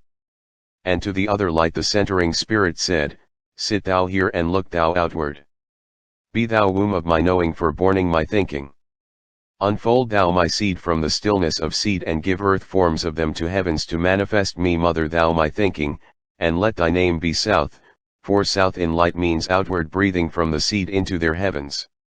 Interweave thou thy threads of light of earths and suns with threads of light from heavens into patterns of my thinking extended from my knowing to manifest my knowing. To north and south the Father said, Behold in thee and me the firmament of my desiring to mirror the light of my knowing into Father-Mother forms of my imagining. And earths appeared below and heavens above the firmament, each being each mirrored from the other, to become the other. And lo, all imaginings in seed of earths unfolded into the heavens for heavens refolding into patterned seed of earths for earths reborning, and behold, God's imaginings pulsed with life of his imaginings within his omnipresent kingdom. In this wise God divided the waters from the waters, those which were under the firmament from those which were above the firmament, and each was of each, and each of the other.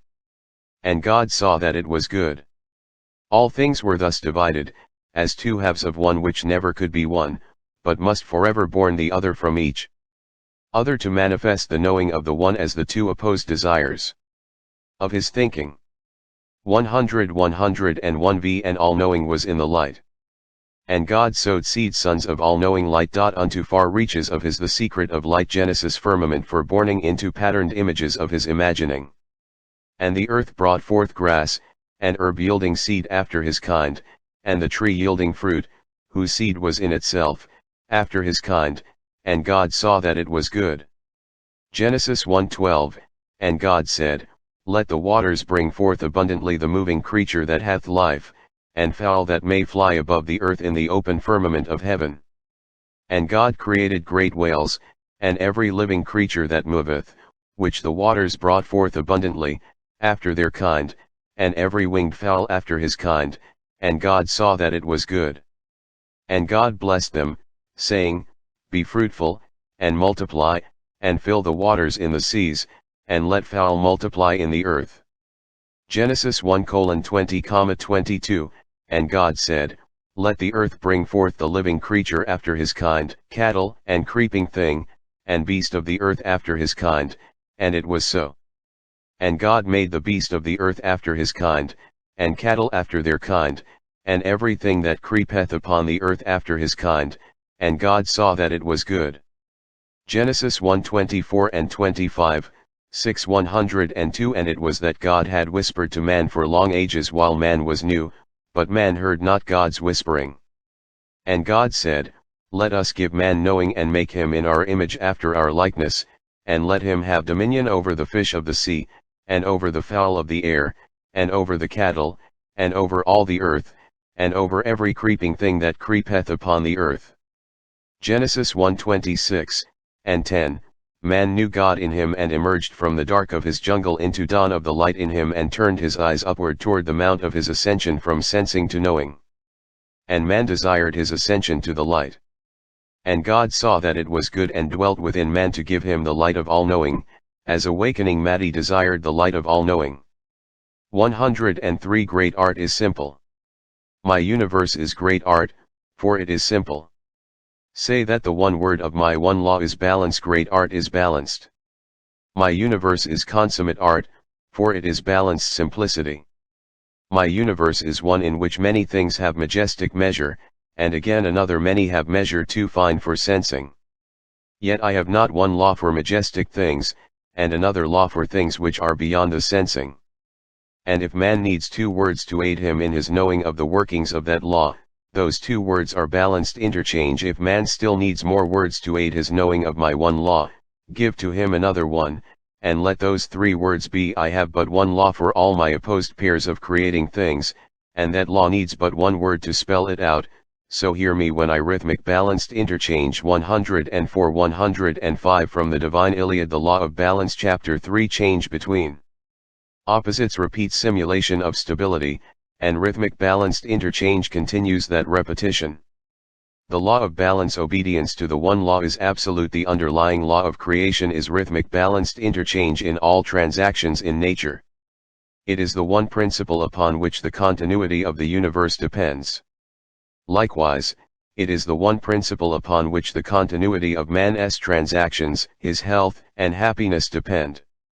It is the manifestation of God's 2 opposing desires in all processes of creation.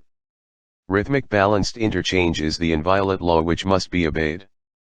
Nature persistently violates it, and nature instantly pays the price of its violations in its storms, tornadoes, crashing avalanche and tragedy of field, forest, and jungle.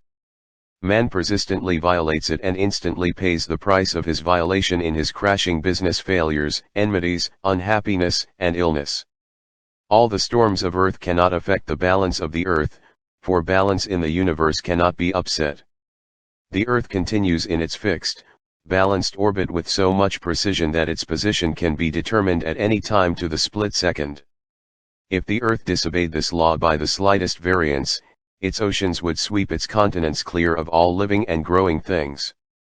Balance is the principle of unity, of oneness. In it is the stability which lies in cause. Balance is the foundation of the universe. Balanced interchange simulates oneness by interchange between pairs of opposites. It is the principle of equal giving between all moving pairs of unbalanced opposites which constitute this dual electric universe. In it is the instability of effect. Instability is forever seeking to find stability.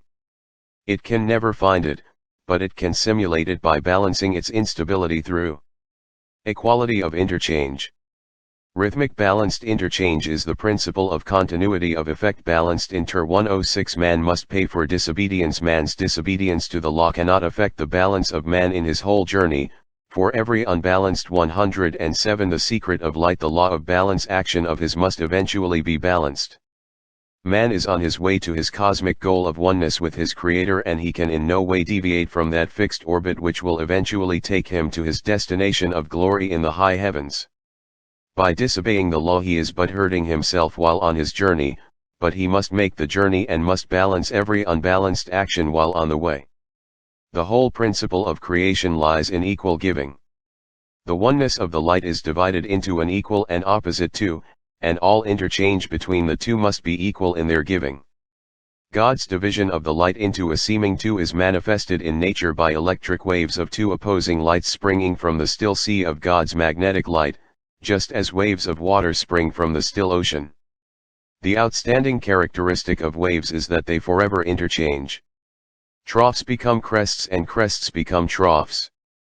Gravity pressure above and below their axis is equal. So long as equality of interchange continues rhythmically, waves repeat their interchange.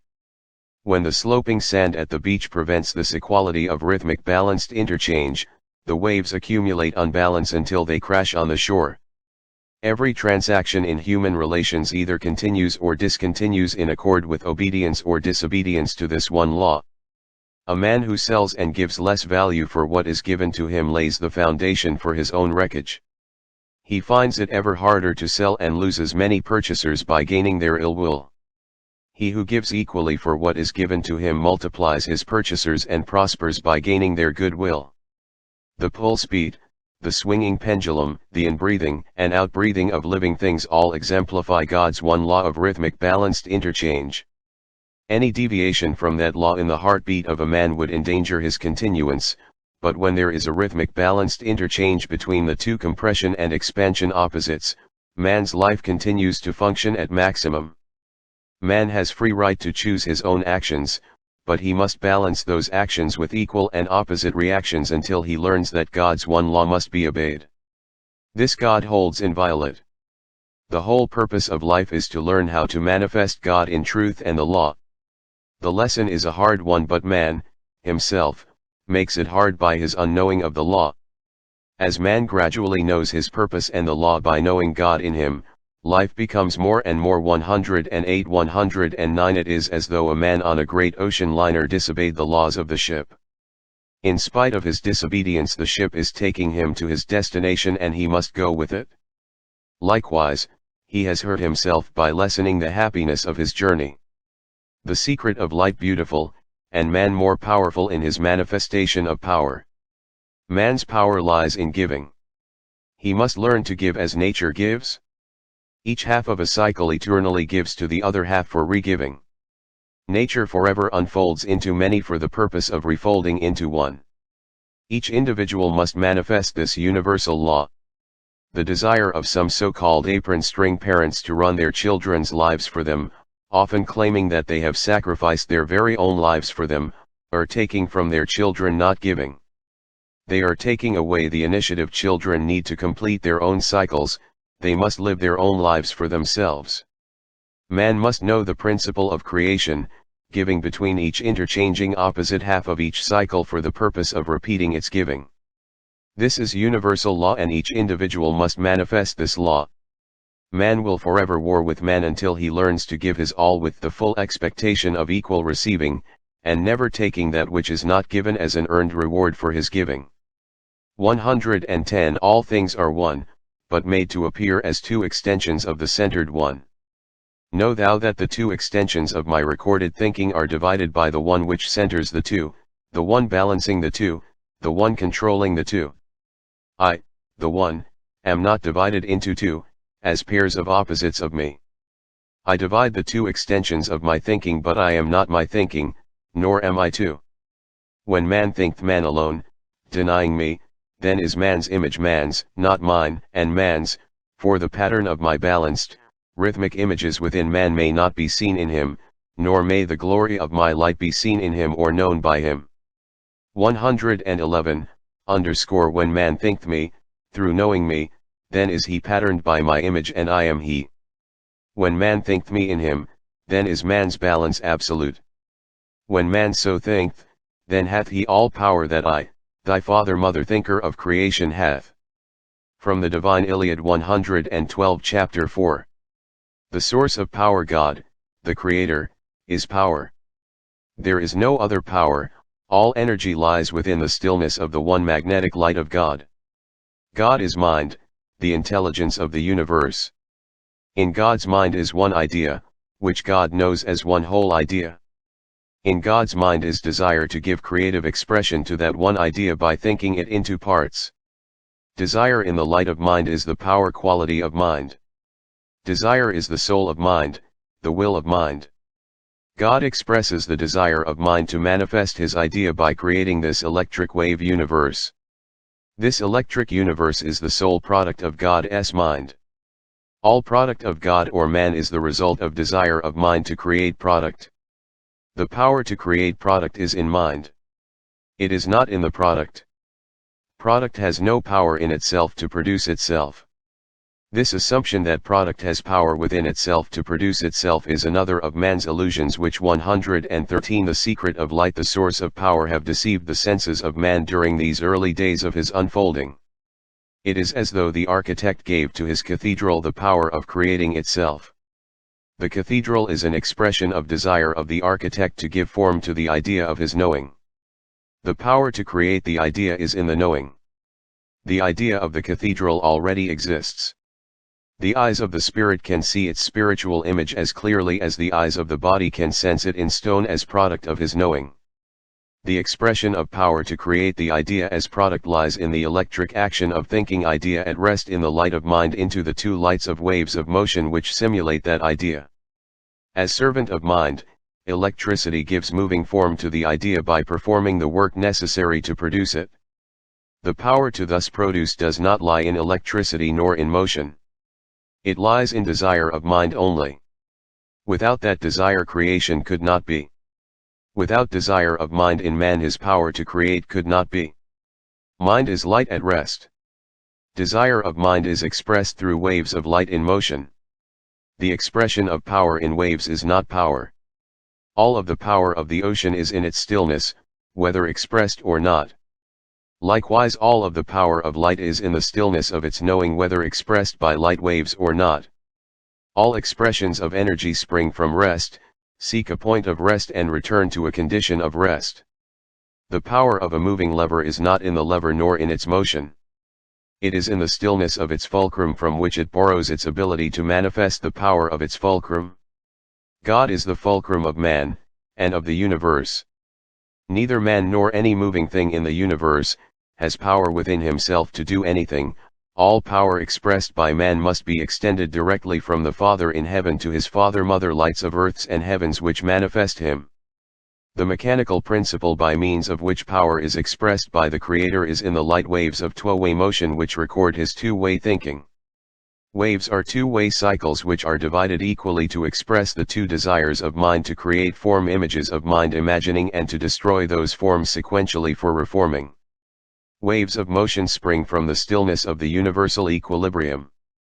They are the universal heartbeat which manifests eternal life and power in God's stillness by eternal repetitions of simulated life and power as expressed in waves of motion. Waves of motion express the power of desire for unbalance and motion which is in light at rest, and they also express the opposite desire for balance and rest which is in motion. Desire in the one light of mind is positive. Its expression in the two lights of opposed motion is -114-115. The secret of lightive. Every expression of power in nature is negated by its opposite expression. The senses are limited to the perception of but one of these negations at a time, and then only in small fractions of whole cycles.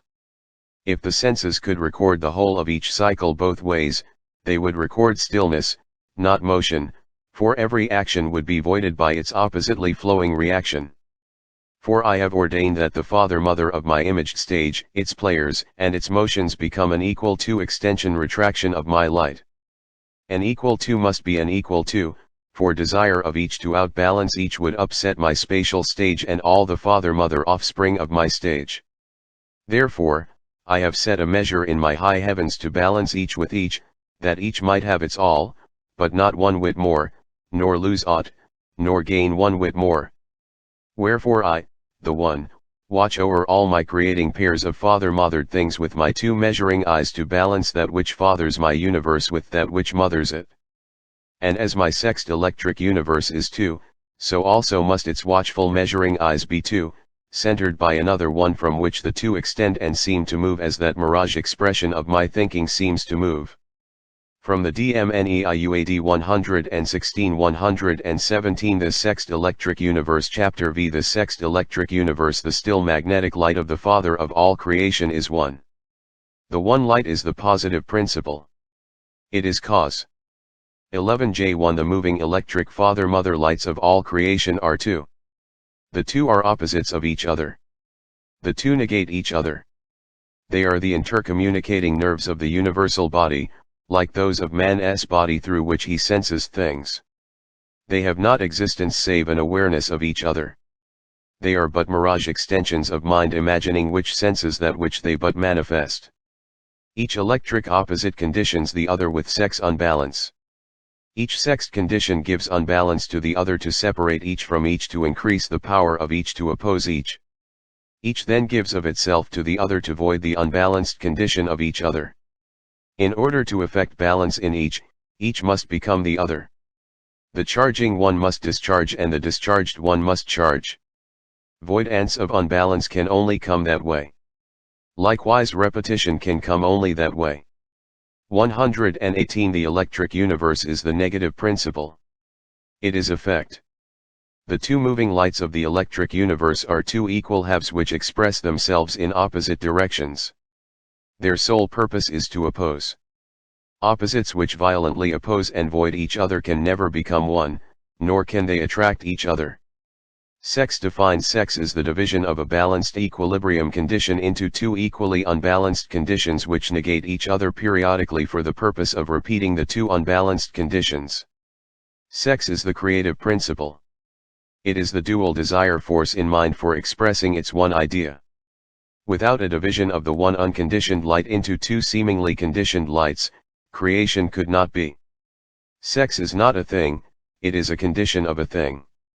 An electrically balanced condition of anything is sexless, whether it be a man, woman, electric battery, or the atmosphere. A sexed condition is an unbalanced condition. An electric battery which is fully charged is dually unbalanced by the opposite electric pressures of compression and expansion. These two opposite unbalanced conditions violently desire to return to the oneness of balance from which they were divided into two. A short circuit. 119 The secret of light. This sexed electric universe between the two poles of the battery will give it that balance. We then say it is dead, for it will no longer perform work by expressing its desire for balance. An unbalanced atmosphere will violently seek a balanced condition, depending upon the intensity of the unbalanced condition. When calm follows the storm, it means that desire for balance has gone out of it, for when balance has been attained by rest, motion is no longer possible. Seek rest in a balanced condition. This is a sexed electric universe in every effect of motion, whether it be in the heart of a giant sun or in the petal of a meadow violet. Every action of motion in the universe is a result of sex desire for motion from a state of rest, or for rest from a state of motion. These two sex desires of electric action and reaction are the result of the two desires of the Father to manifest His one light through the extended Father-Mother lights which interweave His idea of creation into the multiple forms of that idea and void them periodically for the purpose of repeating them.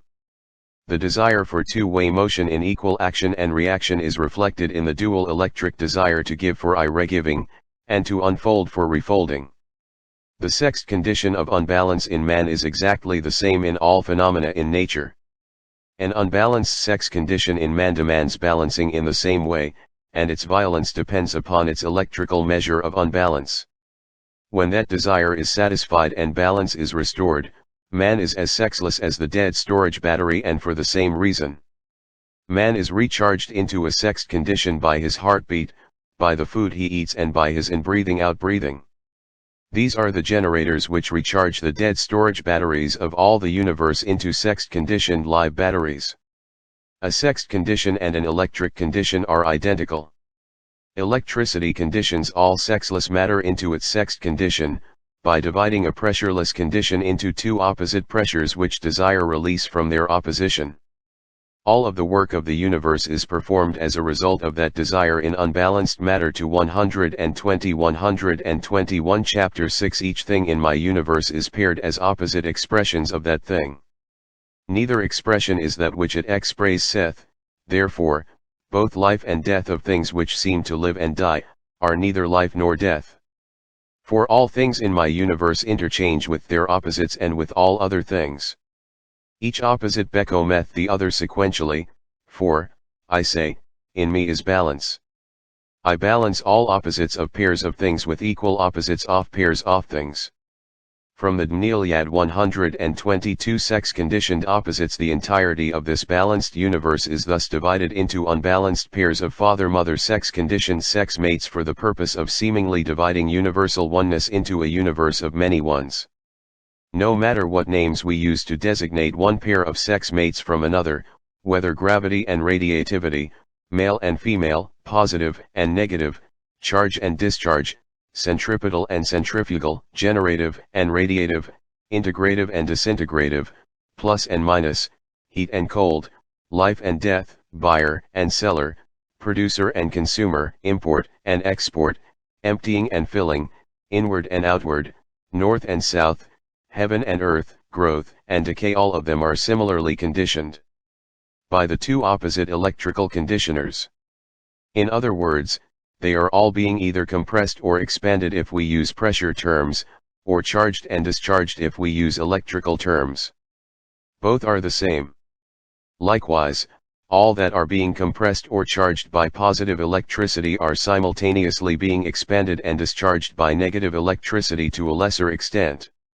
123 The secret of light. Likewise, all that are being expanded by negative electricity are simultaneously being compressed and charged by positive electricity to a lesser extent.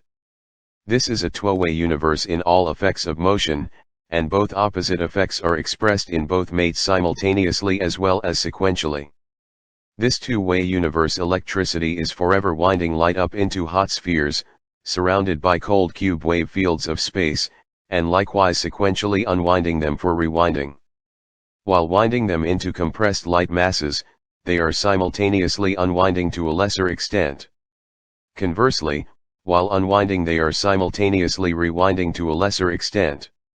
Every opposite of a pair charges in excess of its discharge for 1/2 of its cycle. It then discharges in excess of its charging. Life and death are good examples. Life charges a body in excess of its discharge for 1/2 of its cycle, and death discharges it in excess for the other half. Likewise, the sun charges the earth during half of its 24-hour cycle in excess of its charge on the night side of the planet. The night side sequentially becomes the day side. The discharge of night then reverses to a preponderance of charge. 124 Sex conditioned opposite. The father-mother principle is fundamental in every expression, and both are simultaneously manifested in every expression, each being preponderant sequentially during half of each cycle. The father principle multiplies light into density and high potential. The mother principle divides it into vapors and gases of lower potential. Light is thus multiplied and divided into suns and planets surrounded by space. The matter of Earth is the same as the matter of heavens, with but one difference: volume. And therein lies the secret of the universal pull speed. Space is a division of solidity into tenuity. It is also a multiplication of volume at the expense of potential.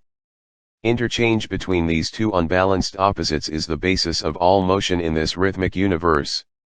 Sex mates are two equal halves of one. They never can be one. They can never unite, for they are the opposites of motion. Opposites of motion can cease to be, and by thus ceasing to be they can give birth to the other opposite, but they never can be other than opposite. Opposites born each other. Compression can never expand, but expansion is born from compression. Conversely, expansion can never compress, but compression is born from expansion. 125__u_. The secret of light. Sex conditioned opposite. They can interchange with their opposites with every pull speed, and they do. Each opposite is born from the other. Each pull speed brings each opposite nearer to voidance of each, and complete interchange into the other, it becomes the other sequentially at the halfway point in its cycle, but it is still an opposite. Opposites oppose. They never perform any other office than to oppose. Opposition alone produces the idea of separateness in a universe of one inseparable thing. The opposite of water is water vapor. Water is a compressed condition. It is of the father light. Water vapor is the expanded condition of water. It is of the mother light. They are two halves of one which never can be one. The mother light unfolds from the father light. The father light refolds the water vapor into water. Each has been born from the other. Each is the other, but they can never unite to become one. All idea of mind is thus divided into sex pairs of opposite mates. Matter is divided into solids and gases. The gases are the solids outwardly bound toward the heavens. Solids are those same gases inwardly bound toward gravity. Heat and cold are opposites. Inwardly bound light rays generate heat from cold by compressing cold. Outwardly bound light rays degenerate heat into cold by expanding heat. It is said that cold is less heat. One might as well say that east is less west. East and west are two opposites just as cold and heat are opposites. Matter and space likewise are sex mates. Each has become what each is by opposing the other to attain the appearance of separateness. Then each interchanges with each by breathing into and out of each other until space disintegrates matter and becomes what the other was. Space disintegrates suns and earths by the way of equators and generates them by the way of poles. Heat generated by cold by the way of poles is radiated by the way of equators. Suns thus turn inside out. Cold bores black holes right through their poles and great suns become rings, like those in Lyra and other ring nebulae which are plentiful in the heavens. All matter is generated by the degeneration of its opposite. Likewise all generated matter is sequentially degenerated by the generation of its opposite. Compression in matter is balanced by an equal evacuation in space. Every unbalanced condition in nature must be balanced by an equal opposite. All borrowings from the bank of nature are debited with an amount equal to the credit extended just as money borrowed from man's bank is debited and credited. 126 127 Opposite sex conditions born each other, dash.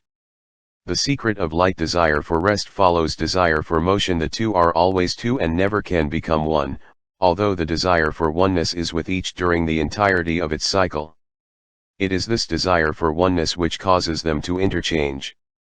When credits and debits are balanced by interchange with each other, they cease to be. They do not become one. When electrical opposites thus cancel each other out by interchange of their plus and minus conditions, they do not neutralize each other, as commonly believed. They cease to be. Sex-conditioned opposite. The 2 points of rest which are the fundamentals of every cycle are, the point of beginning at the wave axis, and the point of interchange between positive and negative opposites at the wave amplitude. At these two rest points, motion has utterly ceased. It has not been neutralized into a condition of rest. Motion cannot be neutralized. There is no exception to this process of nature. All idea is recorded electrically in equal pairs of opposite expressions. Each of the pair cancels the other out in cyclic periodicities. Each then becomes what the other was. Generation of any idea exceeds radiation during the first half of its cycle. Radiation then exceeds generation for the second half of the cycle. Both of these simulations of the idea, as expressed by motion, disappear. The idea still exists, however. The idea is at rest in its seed from which it can again appear in form of idea. 128 129 The one light of me desires to be two. Two sensed warring divisions of the one spring forth from my unsensed oneness into an imaged space. Two voiding lights of my one white light spring from their rest in unity to find rests of their own, but find not two but one, for two rests there cannot be in my universe of one. For I say that each light seeks rest in each where wave of my pulsed thinking meets wave, and at that mutual point of rest each voids each in the one from which another two spring into their mirrored infinities. Hear thou me when I say that all things which flow from me are sex-conditioned pairs of two, even to the cosmic dust of space which formeth new worlds, yea, and even to the heart of blazing fires of hottest suns. Naught is there in my divided universe which is not sex-conditioned, sex-interchanging and sex-balancing. Thus these moving pairs seek balance in void ants forever to repeat the thought patterns of my thinking in the sex-balancing void ants of their conditioning. From the Divine Iliad 130-131 The Sex Reproductive Principle Chapter 7 The sex reproductive principle All creating things are paired as unbalanced equal and opposite sex mates. Reproduction of two unbalanced mates cannot be repeated until balance has first been restored. The calm surface of the ocean may be broken up into waves, but those waves cannot be repeated until the calm surface of the ocean has been restored to the equilibrium of its rest position, even though that rest position is not maintained. Reproduction begins at the rest point where the previous wave cycle ends. Reproduction of unbalance must find a fulcrum from which the wave lever may leap into wave expression for repetition of pattern. That is what creation is, merely the repetition of pattern with added pattern forever. This is a universe of waves within waves and waves without waves, pulsing waves of dual light, extending forever outward to the ends of mirrored space and reflecting back again to microscopic centers of rest from which they may again spring from rest to seek rest through dual motion, but never finding it.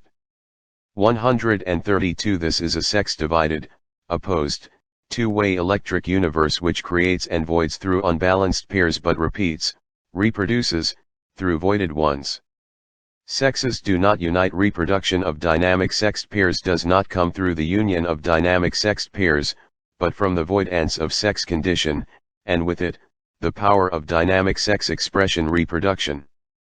Reproduction is not the unity of two opposite halves of one patterned thing, it is the voiding of the power of dynamic expression which all unbalanced opposites express. Reproduction is the cessation of those two unbalanced conditions which restores a balance from which similarly patterned negative forms reverse their expressions and become positive forms. Sex opposites reproduce through sex voidance. In this manner all patterned forms repeat their patterns sequentially.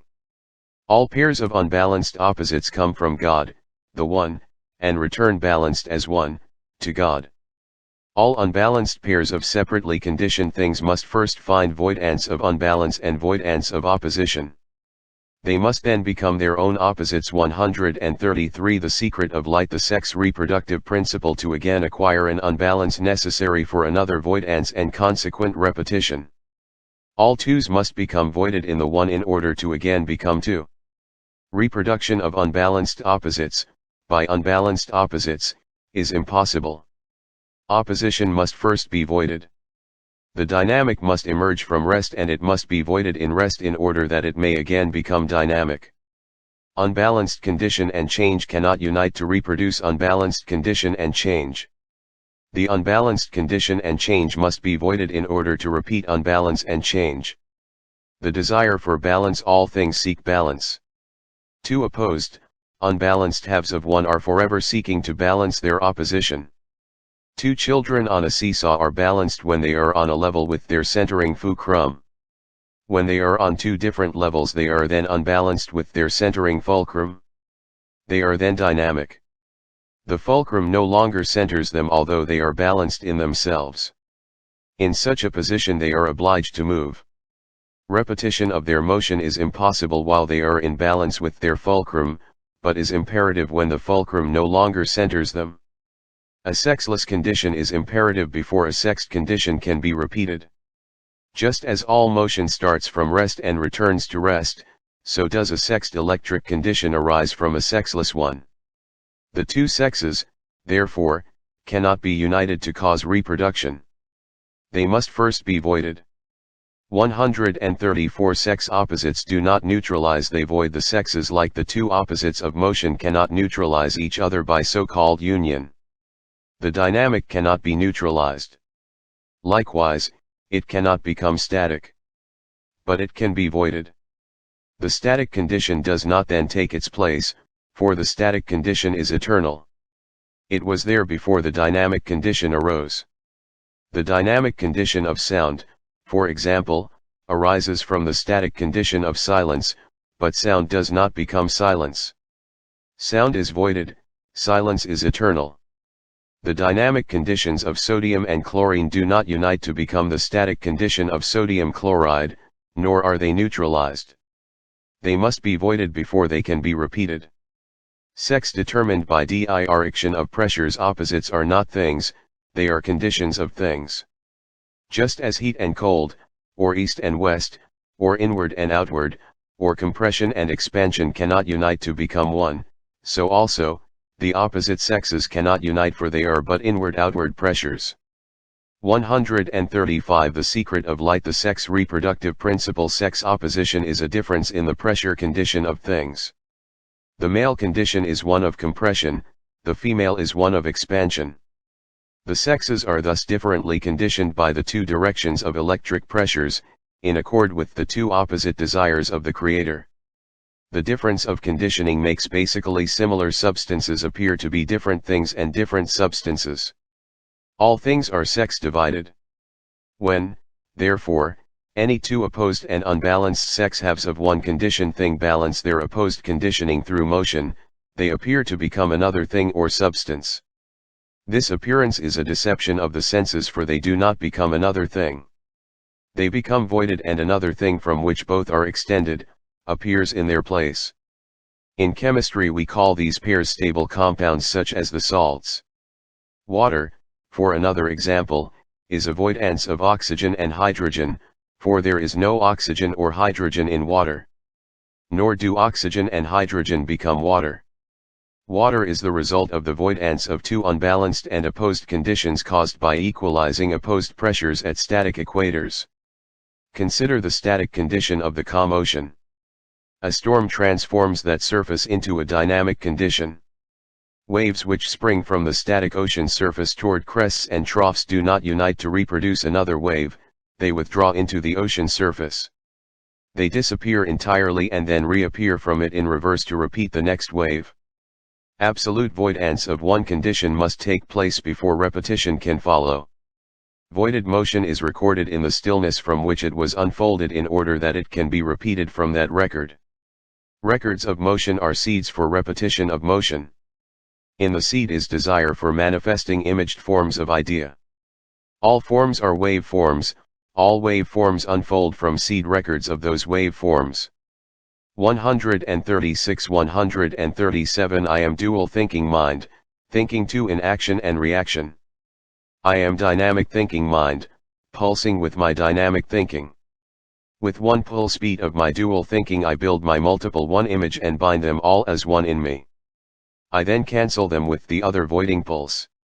Each then is naught, but both are seed for another two. Thus I produce, void and reproduce, generate, radiate, and regenerate in cycles without end.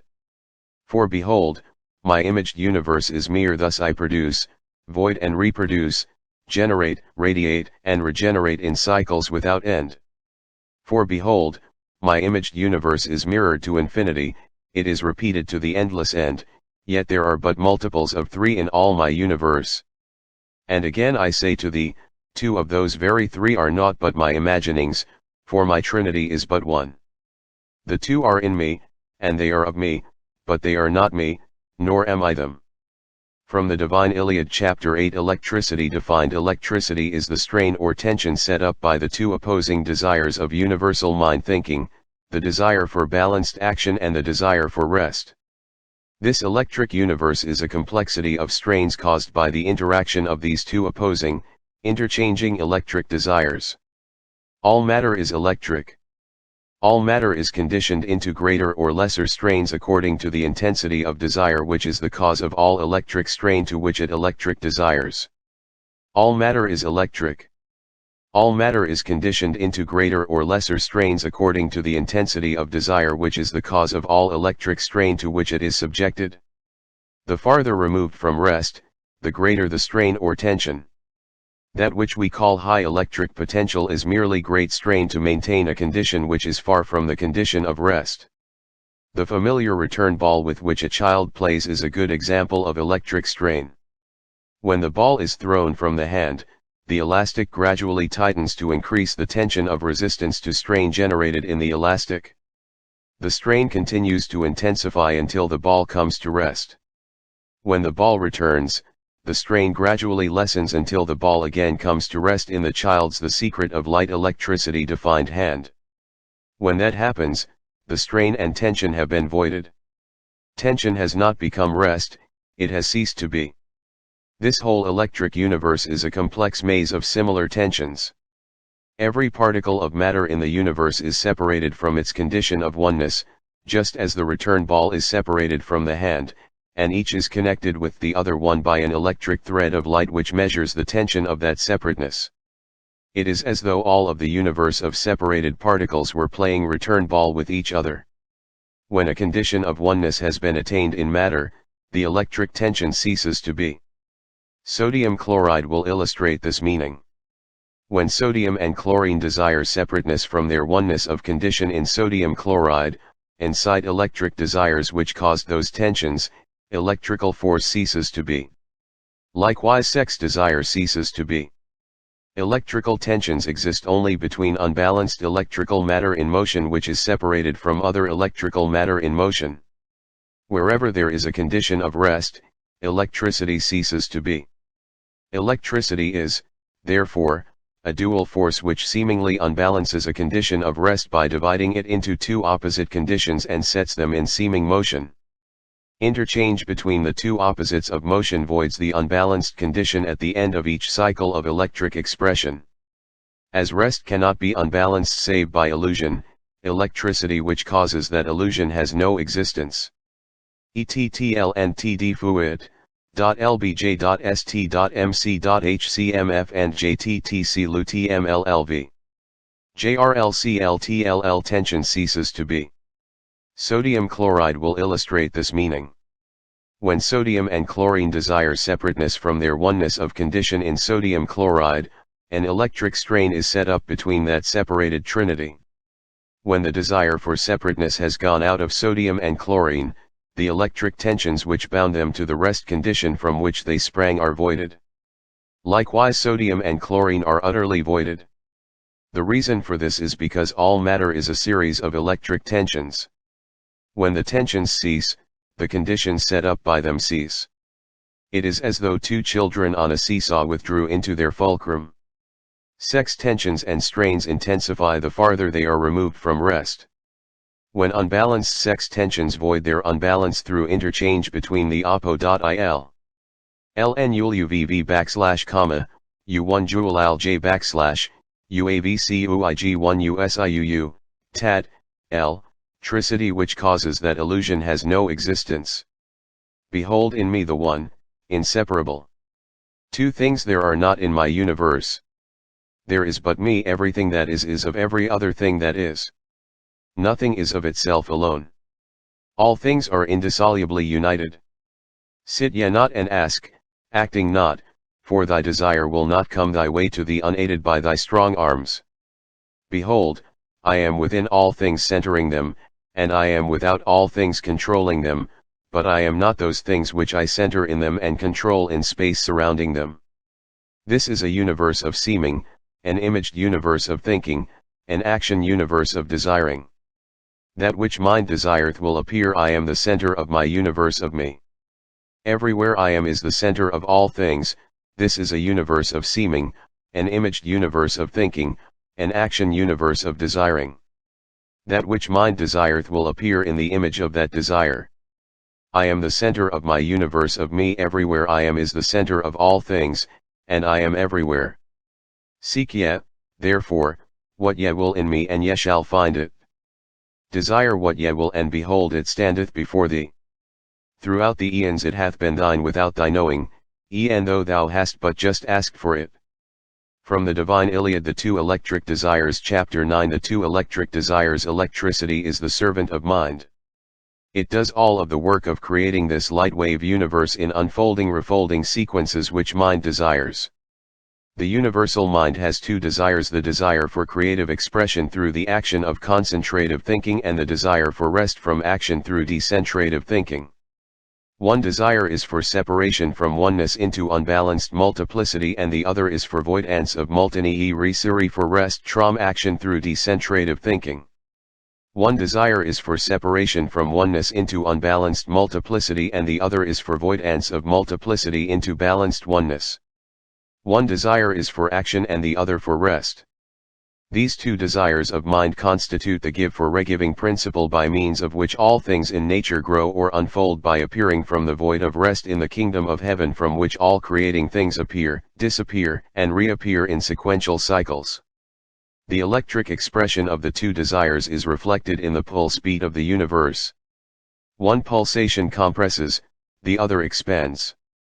The compressive pulsation gives form to idea by seeking rest at wave amplitudes through centripetal action.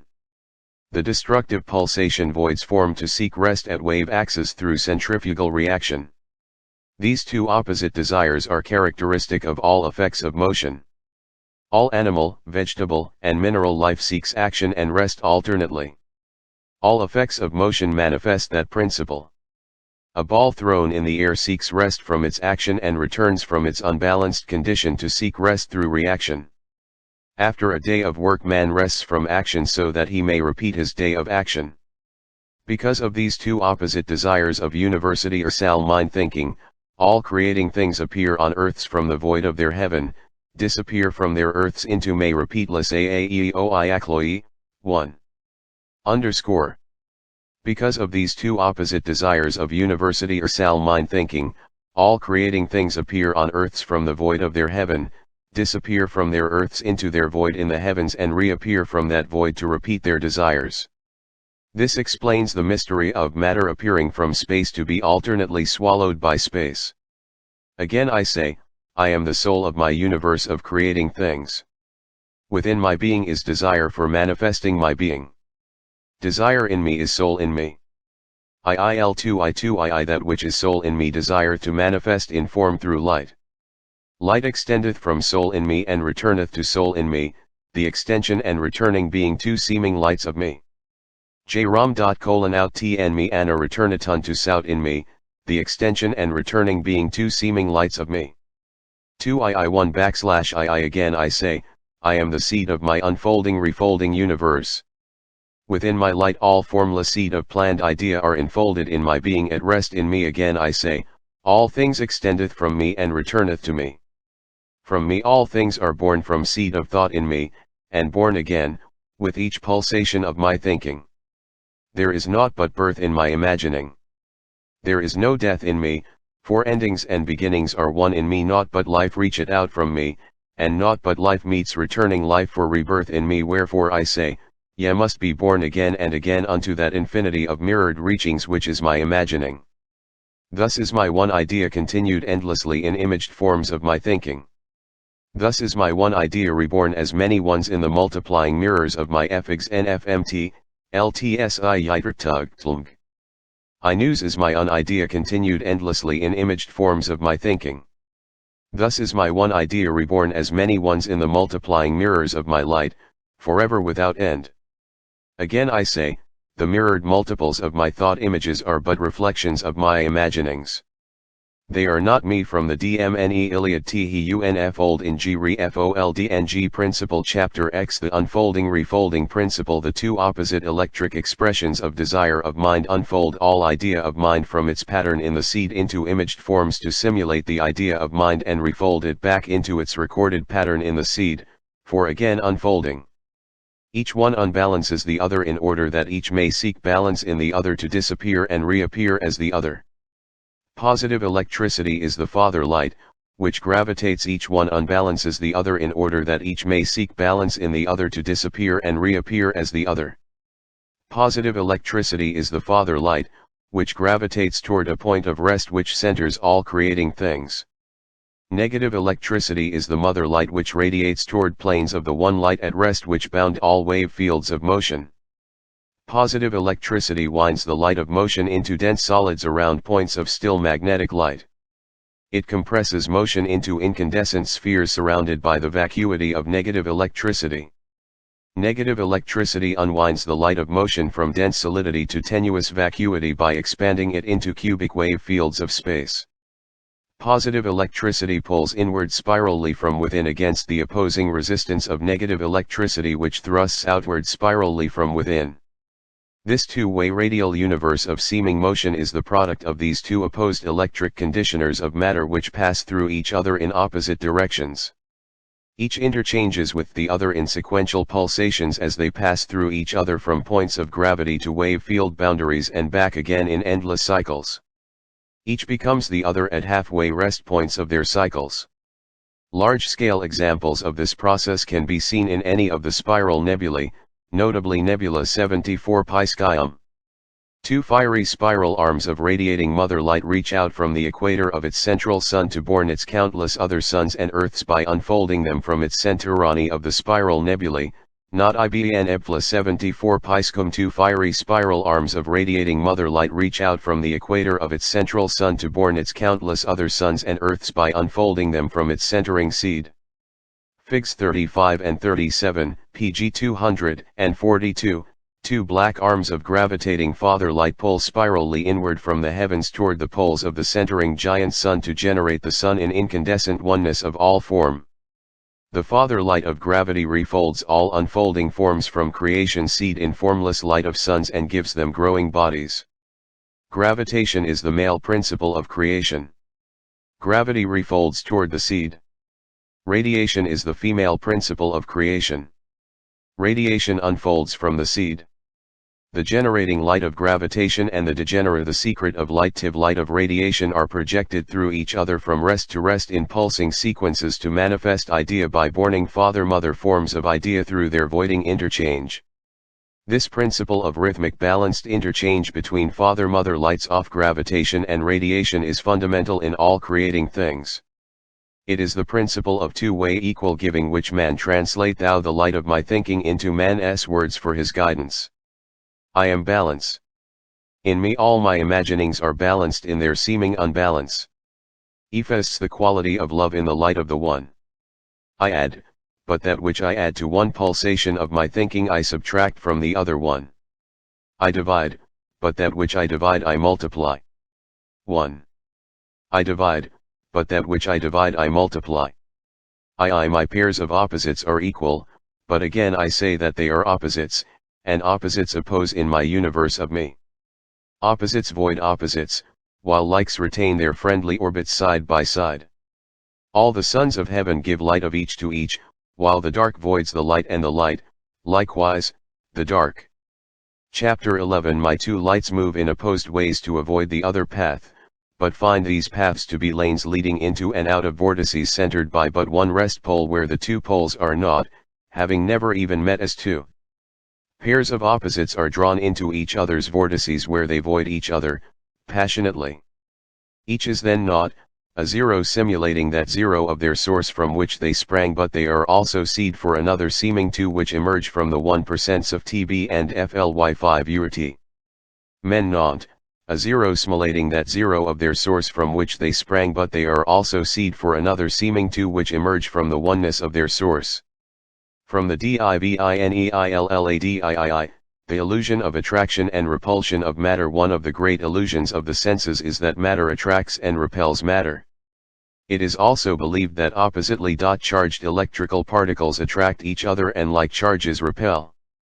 There is much evidence of the senses to justify such a conclusion, but it is of the same elusive nature as the evidence which deceives the senses that railroad tracks __NLT, L, LL_E, 1, J_Q, 1 the horizon. There is much evidence of the senses to justify such a conclusion, but it is of the same elusive nature as the evidence which deceives the senses that railroad tracks seem to meet upon the horizon. We see the tides rise toward the moon on one side of the earth and away from it on the other. We conclude that the moon attracts the earth and thus pulls the ocean toward it, but that does not account for the fact that the tides also rise on the opposite side of the earth away from the moon. What is actually happening is that all conditioned matter is constantly seeking to balance its condition with all other matter. The moon and the earth center their own respective wave fields surrounded by space. All wave fields are bound by planes of zero curvature, and a zero pressure condition, which insulate each field in the universe from the secret of light, the illusion of attraction and repulsion of matter. Every other field. The very shapes of wave fields of Earth and Moon are forever changing to adjust their balance as the Moon revolves around the Earth. As a result, the mutual equators of both fields must lengthen, disc-like, on a plane which intersects the center of gravity of each body.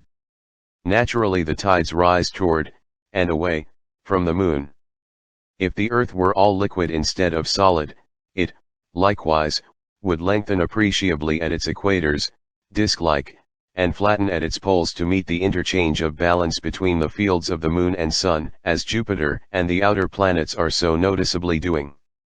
It would also throw off rings as Saturn and all the stars of heaven are doing, and for the same reason. When the positive pole of a magnet is brought into contact with the negative pole of another magnet, that effect which we think of as attraction is one of voidance. It is a cessation of opposition or power to manifest anything.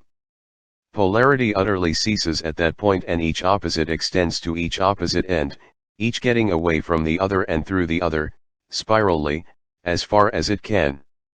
If opposite poles attracted each other, they would be together in the middle of a magnet instead of at its ends. Matter is powerless to attract matter, neither attracts nor repels other matter.